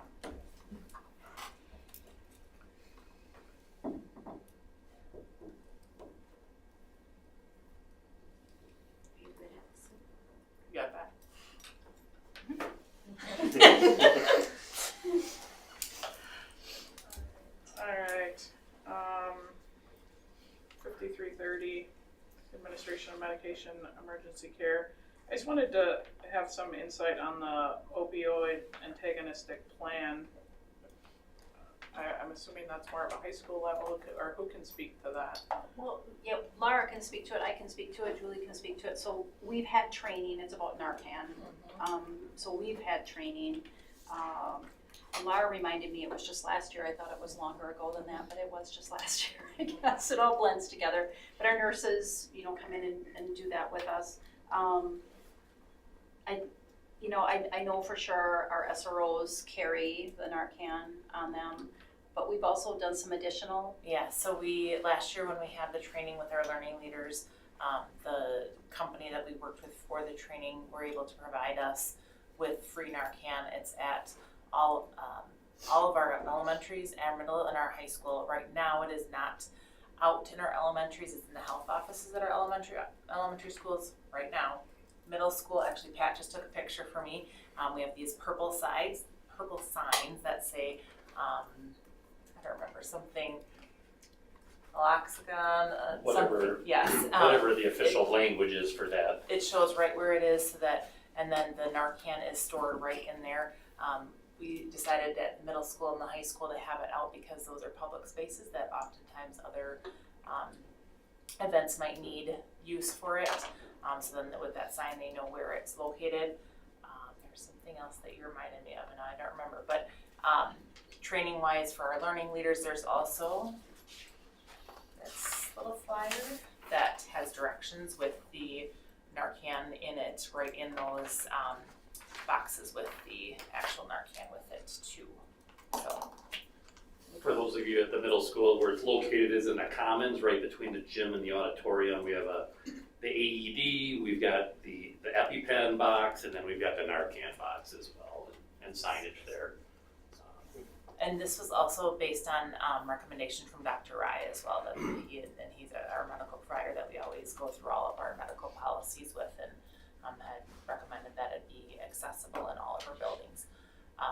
The elementary school, once the builds are done, our plan was to get it into the same place, into the EpiPen boxes at all of the elementary schools as well, so that it's accessible. Thank you. Same policy, was happy to see that we added naturopathic doctors. Question though, if we're requiring that if that type of practitioner writes a prescription or gives consent for the use of natural products, food supplements, but our district staff won't help administer that, why would that be? Is that a legal issue or just a choice? If we're requiring parent approval and instruction from the practitioner.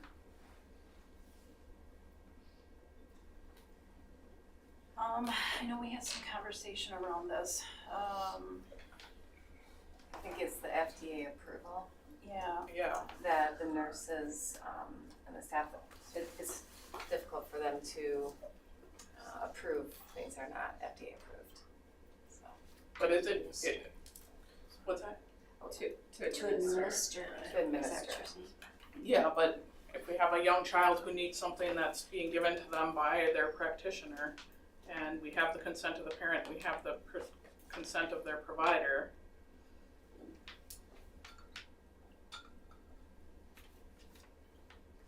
I feel like that would waive, if you have those two consents, I feel like that waives your liability to whoever administers it. I think just based on nurse liability, we'd go back to them and ask. That's the nurse's recommendation, and then it gets liability that goes along with it.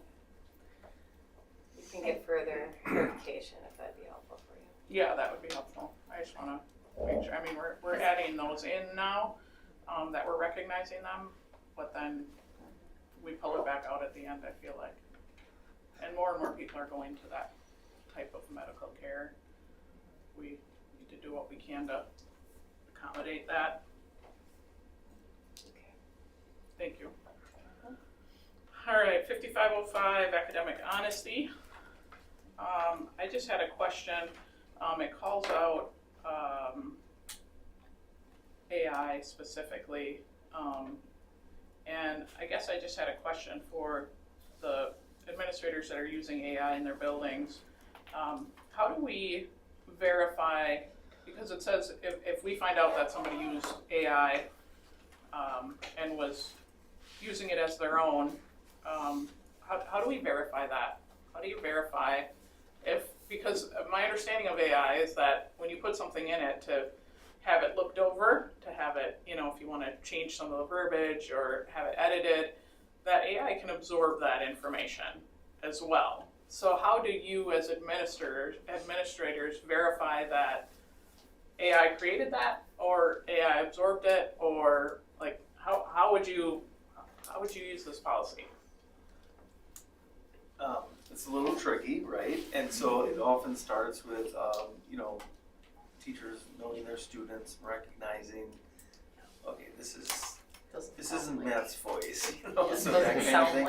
And so then, but they can tell in the document history how things were added, created, and when large chunks go in at a time, that's a Do we use turn it in not at all? proof positive that Yes, it was we do. AI, but it's an indicator that perhaps that wasn't being typed, and thought of it a sentence at a time kind of thing. And it's usually a conversation with the student about it. So we do use a service, but Amy, is Amy Amy here? can talk about Yeah, we do use Turnitin. It doesn't have Turnitin isn't 100%. as reliable with AI as it is with plagiarism detection, only because it's based on a probability of an algorithm. But I would agree with Matt that the conversation with the student is most important, and that's what we talk with our teachers about. Like, yes, use Turnitin, but that should not be your deciding factor. It should be the conversation that you have with the student. There are other things, I'll talk about the high school, like Grammarly. There's a difference, right, of using Grammarly to give you proper grammar recommendations versus write me a paragraph on school boards. So do we give our students any type of delineation on what we consider to be AI versus what they can use? Yeah, and that's part of the language of the policy is outside of what the teacher is allowing for that particular assignment. And so, really it comes down to being able to specify what is permissible and what's not permissible. And generally, I think speaking, it's that the ideas are your own. I mean, even like a simple spell checker or something like that to a certain level, it's making corrections for you or suggestions. Grammarly is more along those lines than actually generating content. So We have in my English comp class, it's a dual credit with NWTC. We have to, on each of our essays, we have a AI declaration because they understand that like we're gonna use Grammarly. And so what we have to do is say like the level of which AI was used. And it's helpful because then I can use Grammarly without worrying about getting flagged for AI, without getting flagged for like plagiarism. So I think like if we could do that throughout, I feel like it would just be really the middle and high school of having a set declaration of AI usage. And then if you say, oh, I only use Grammarly to like fix my sentences, and then it comes back of this essay is pretty much full of AI, then you can have a conversation with the kid and you can use better like disciplinary action with them. I like that kind of disclosing what you use, and if it doesn't align after the teacher's Because reviewed I it, think it's just going to be a matter of fact in a couple of years, even like now, like people use AI. I use AI. I use Grammarly. We'll give you the example. Tonight we did scenarios with our leadership class. We're not equipped to generate these scenarios, so we put in that we were looking things on integrity, ethics, morals, values, and it generated 10 great scenarios for us. And yes, we tweaked them a little bit here and there, but our people had a great time conversing about them and probably wish that they had more time. And I was just in an English classroom Monday with Matt, and she was telling us in workplace writing how they were using AI, and it was a great use of it. So We used it at SAIL yesterday. yeah, we did. You know, to get there quicker, and you know, kind of get our brains moving and what strategies we could use for different things. And I think you guys were at the training where we did the magic school, and you know, we showed our teachers how to make their work easier than harder. And really, we intentionally, as a district, said we have to start with our teachers so that they see the positives of AI, and then you know that work. And we're working on, and we have samples of ethic policies with AI, and Amy, you know, is gathering more of that, and we continue that work of clarifying what's cheating and what's support. And I always think about it from a teacher perspective, and me wanting to confront a student that I believe cheated, right? It can cause some tension. Are we looking at anything? Is there any other plugins in Canvas, Amy, that could be added? Like maybe not now, but down the road, like a Turnitin that would help the teachers at least recognize it? Because I can't even imagine the amount of work they got to put into assignments now to guess. I mean, it's their best guess on whether it's true or not, right?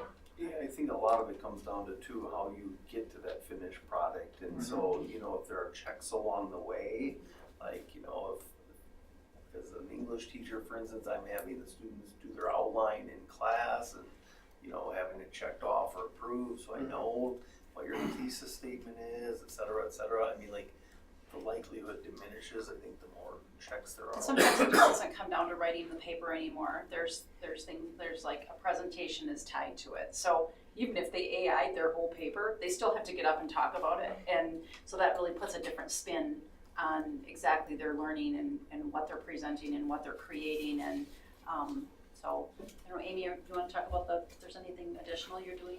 I mean, Turnitin is integrated in Google, and that's really what they use for, you know, word processing and creating presentations. So it is built into there, which would be more applicable than built into Canvas because it's both resources that are matched. But again, I just want to caution us on using a generator to say if that is completely, you know, plagiarized. And you know, I think that we have to. AI is new, but plagiarism and copying isn't. So it just happened before through Google as well, and so I think we have to be careful in our academic integrity policies, maybe not to outline it so visibly because those types of things should have happened before. Okay. Then the only other one I have is 5610. That last line of that first paragraph, the board supports utilizing developmentally appropriate interventions and supports rather than exclusionary discipline for students in second grade or below. I think we think that of all levels, why are we calling out and limiting second grade and below? Especially as we see these behaviors continue to amp up.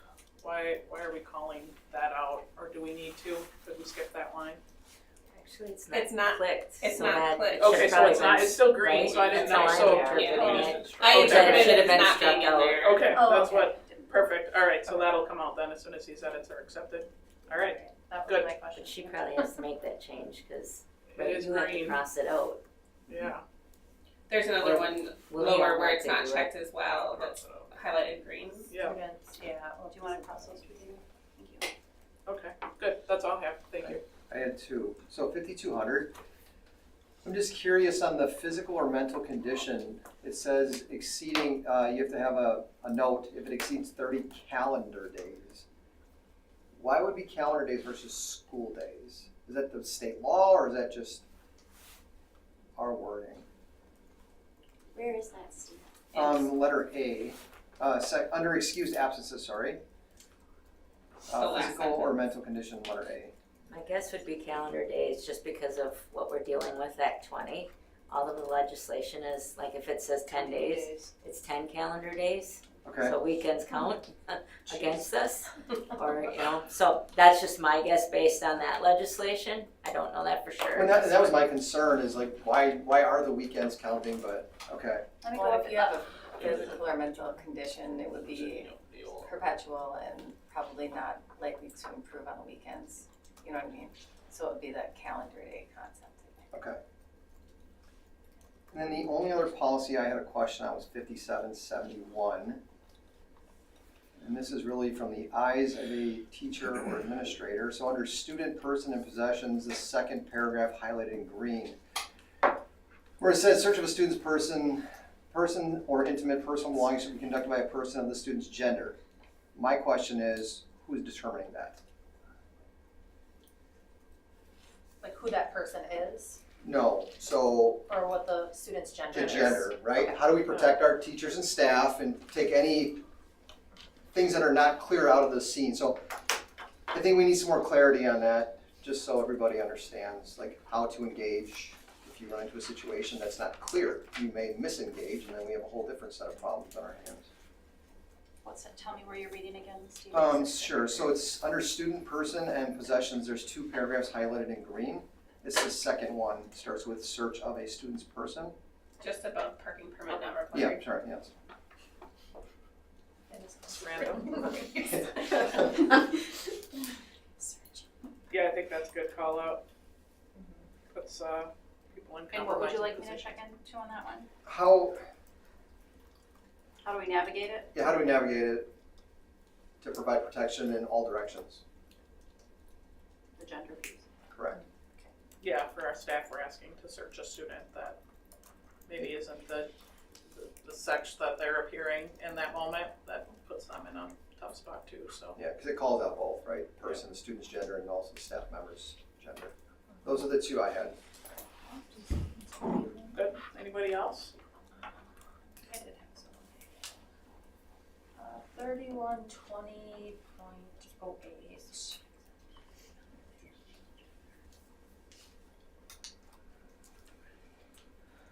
Can you tell me the number again? Oh, 3120.08.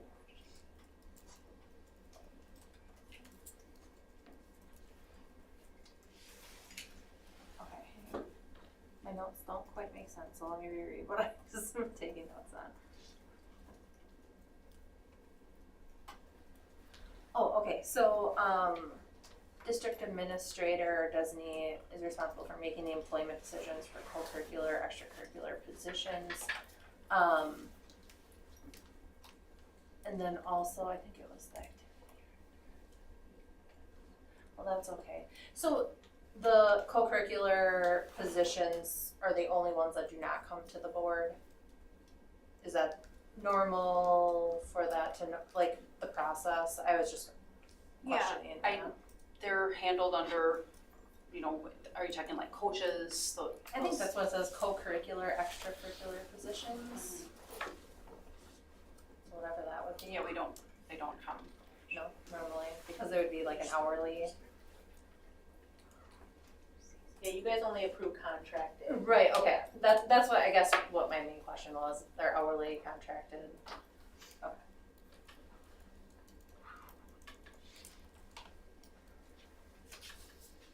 (3120.04). So this was a new policy for us with the substitutes, employment of substitutes.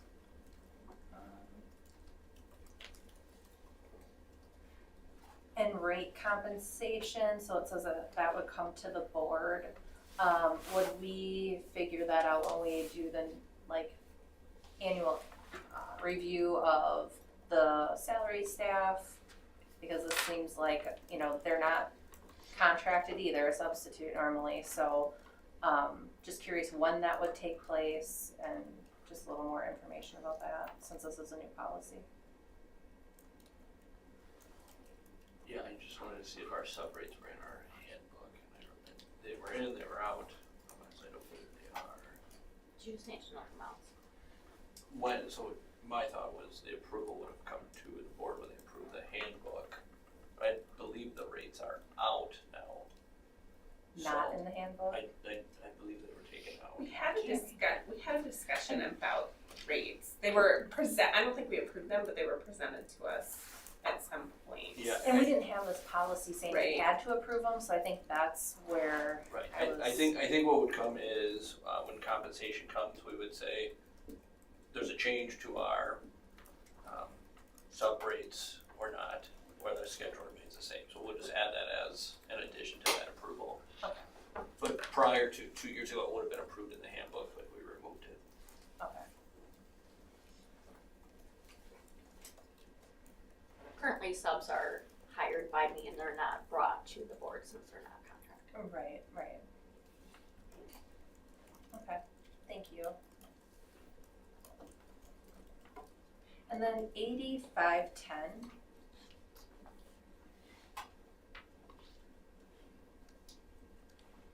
So wellness, and this is a curious question, so this might be have to answered by the principals or something in people in the school. So it says that water, what's the wording? Water available for students during lunch. How is that just a water fountain? Are we saying we are offering cups where they can actually fill a cup of water and bring it to their spot and actually have their lunch and a water? I just wanted clarity on that and how that's currently done. I would say that the vast majority of our kids have water bottles with them, and we have those water bottle fillers, and away we go. Mm-hmm. If a student went up there with a cup, it'd be just like this without the top on it. Mm-hmm. I mean, we're not looking to have that become an issue, I guess. Like, we just don't want like Kool-Aid being spilled on classrooms with floors. I know that's more about the lunchtime piece of it. Right, yeah, and this is about lunch Yeah. specifically.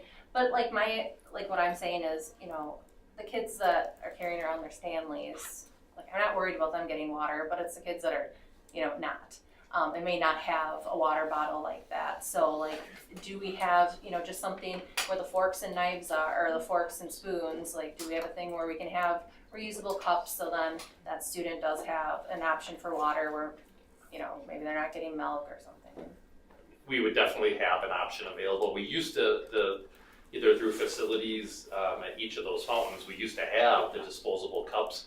You're asking a great question. The last time I saw a disposable cup being used, Pre-COVID. yeah, I don't remember there being one. I think we had them, since then. like we had them, like just my 8th grade year. Yeah. Like directly after COVID, that was, I think, the only year that we had the disposable cups right next to the water bottles, or water. Speaking of facilities, I think we can put something in place of watching for a kid that they should go up to the kitchen, discreetly, or we can watch to see if somebody's constantly going to the bubbler and doesn't have it. Knowing our schools and kids, if we put those out there, they're going to be cleaned up more than anything. So it is a law that has to be available, not specific to cup or bubbler, but I can talk to food service and just say, hey, is this an issue? Do we need to put a few out there? Do you see kids constantly going up to the bubbler or not? So I know it kind of almost seems Sure. silly, but I mean, if it No, it is a makes law on sense. something that is required, I feel like I should know to speak to it, being like, oh yeah, they can just go up to the food service, get a cup, and they're good to go. and usually the kids eat their lunch and 6 minutes they can go to recess, right? So, Right. Yep, exactly. Yeah, they're not taking sips. If you've done with your part of that policy, I have a question on that one. Yeah, go ahead. Letter G. So I know we've previously discussed conflicts in schedules in the high school. How do we manage around that with the requirement of 20 minutes to eat lunch after being seated? So if they have a schedule conflict, they don't even sometimes get access to have. I'm just gonna say from a high schooler who has conflicts, you get around it by eating in your classes, and all the teachers allow it. So they're seated for 20 minutes in their actual class, but it's not in the lunchroom. It's in like her French class. She eats lunch. And if a student prefers to eat in the cafeteria, they have the right to. If it's a lunch conflict, they can sit for, I believe it's 15 to 20 minutes of that. Let's say it's a 2-mod class, 15 to 20 minutes of them be spent in the cafeteria eating their lunch, and then they go to the class. Okay. And that's not always the case, but that's fine. I mean, my daughter acquired, couldn't eat for acquired, but whatever, that's fine, I'm just curious. So how's that handled though if a student isn't going to class because they're going to take their 20-minute lunch? Like how's that communicated or? They have to work that out at the beginning of the semester. We have like a conflict resolution type contract that students have to have both, let's say it's two separate teachers, they both have to sign off and say, we agree that on Tuesdays you're going to go to math instead of chemistry. That way nobody can play games so that you can't tell both teachers are going to the other one and then go nowhere. So that teachers know when to expect you. So with lunch conflict, some kids will say to their teachers, I prefer to just eat my lunch in peace and not have to eat in front of others in the classroom, and that's what they do. So if that's communicated, then you just work out a separate time to either make up the work or just jump back in. Is that in the handbook, Matt? I think that would be very helpful information for parents, right? And I'm not saying add it right now, but when we review the handbook again, conflicts, because kids will come home and say, I didn't get to eat today, I have a conflict. What does that mean? They never get into those details, like, I'm supposed to work it out with these teachers. I can do this. I can do that. I couldn't. I wasn't allowed to. I'll say that is a very purposeful homeroom lesson or lessons during the beginning of the school year. Has it been communicated in the same way home to families? I don't believe so. So that is something I think we could probably. Yeah, that'd be helpful. It should not be the case that a student is not allowed to eat. Yeah, there's no I'm not such saying I thing. believe it. Yeah, That's what's said. No, I believe that a kid would come home and say, just for fear of even asking, right? And if they didn't hear that homeroom lesson for whatever reason or whatever, sometimes it is better if the parents hear that as well.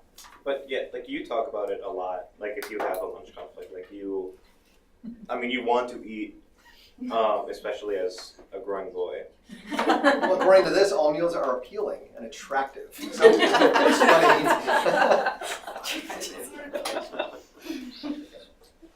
I have not seen an unappealing meal at the high school. They're good. I actually But do yeah, another one so where I it's get severe. Subway salad every day. All right, under the same policy under physical activity, just curious about number I, teachers shall offer short activity breaks throughout the school day. It had 3 or 5 minutes. We crossed those out. So my question is, how are we, like, is that being tracked? How are we knowing that's done every day? And should there be a time tied to it? Why is there not a Which one time? is it specifically? Letter I under physical. Sorry. Under physical activity. Scroll down. The teachers definitely are doing it. I mean, when I'm out in Really buildings, good skills. I see them either, doing their SMART course in the hallway. At Lenoy, I see it. I see the teachers taking them outside. I see brain pops and some other activities. I know our administrators loved when we did me moves with them. I'm thinking that it's probably crossed out because we probably do more than that, and we didn't want to say it's only 3 to 5 minutes. That's what I was wondering. That's what I was curious It about. may be more. Yeah. Like would passing times and recess be counted? Recess is called out in a different one actually, so that's why I didn't worry about the recess. And we've kind of said to our teachers, when kids need breaks. So you want to take them outside and it's not a scheduled recess time, go for it. Get them up, get them moving. Matter of fact, the team that was at Sale yesterday, our whole focus was on checking out movement because we really think that movement in the classroom is good for all students, but especially boys. And we think that will have an impact on our behavior incidences if we can really emphasize that and get our kids up and moving and short, activities because we know our attention span and theirs is even less than ours. Yep, that's why I was questioning it, so that's a really good answer. Thank you. Is that something that we do at the high school? This is K through 5. Okay, just making sure. Yeah, you don't get your recess. Yeah. And I was worry, like, though. I don't know if we do that. Don't worry, we're working on it for you. Be careful what you wish for H&H. I want recess again.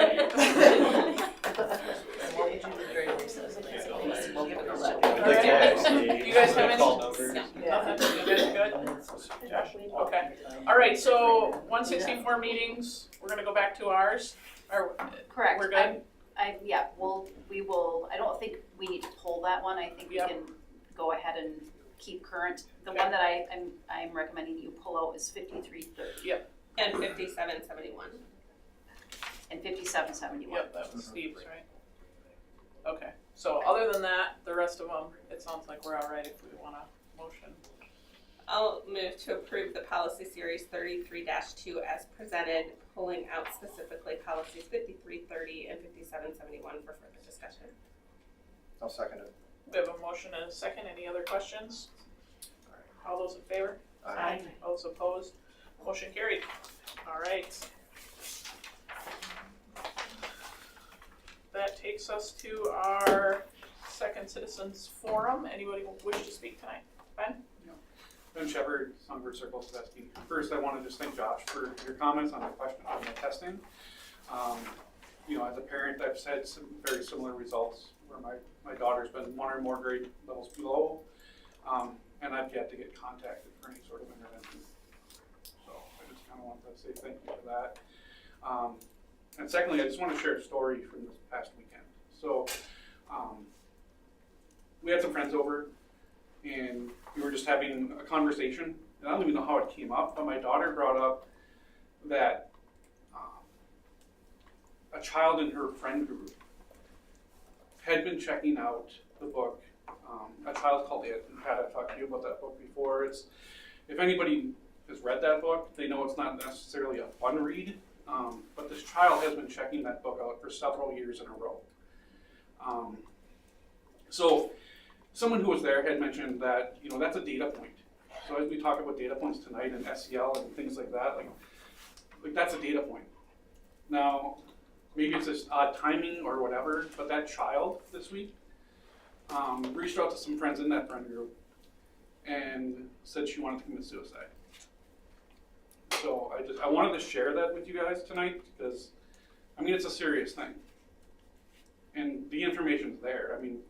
Again, that's not a fun book. So you see that book being checked out for years. Like someone should have been aware of that. All right, thank you, Ben. Yeah. Thank you. All right, next, anybody else want to speak? All right, next workshop meeting, December 4th, will be out at Lenoy. 3 points on that meeting agenda so far. We now have to move into closed session to talk about 2 different topics, early graduation and the superintendent evaluation. So I just need a motion to move into closed session. Make a motion to move into closed session. We have a motion and a second. All those in favor? Aye. All those opposed? Motion carried. Thank you all. Have a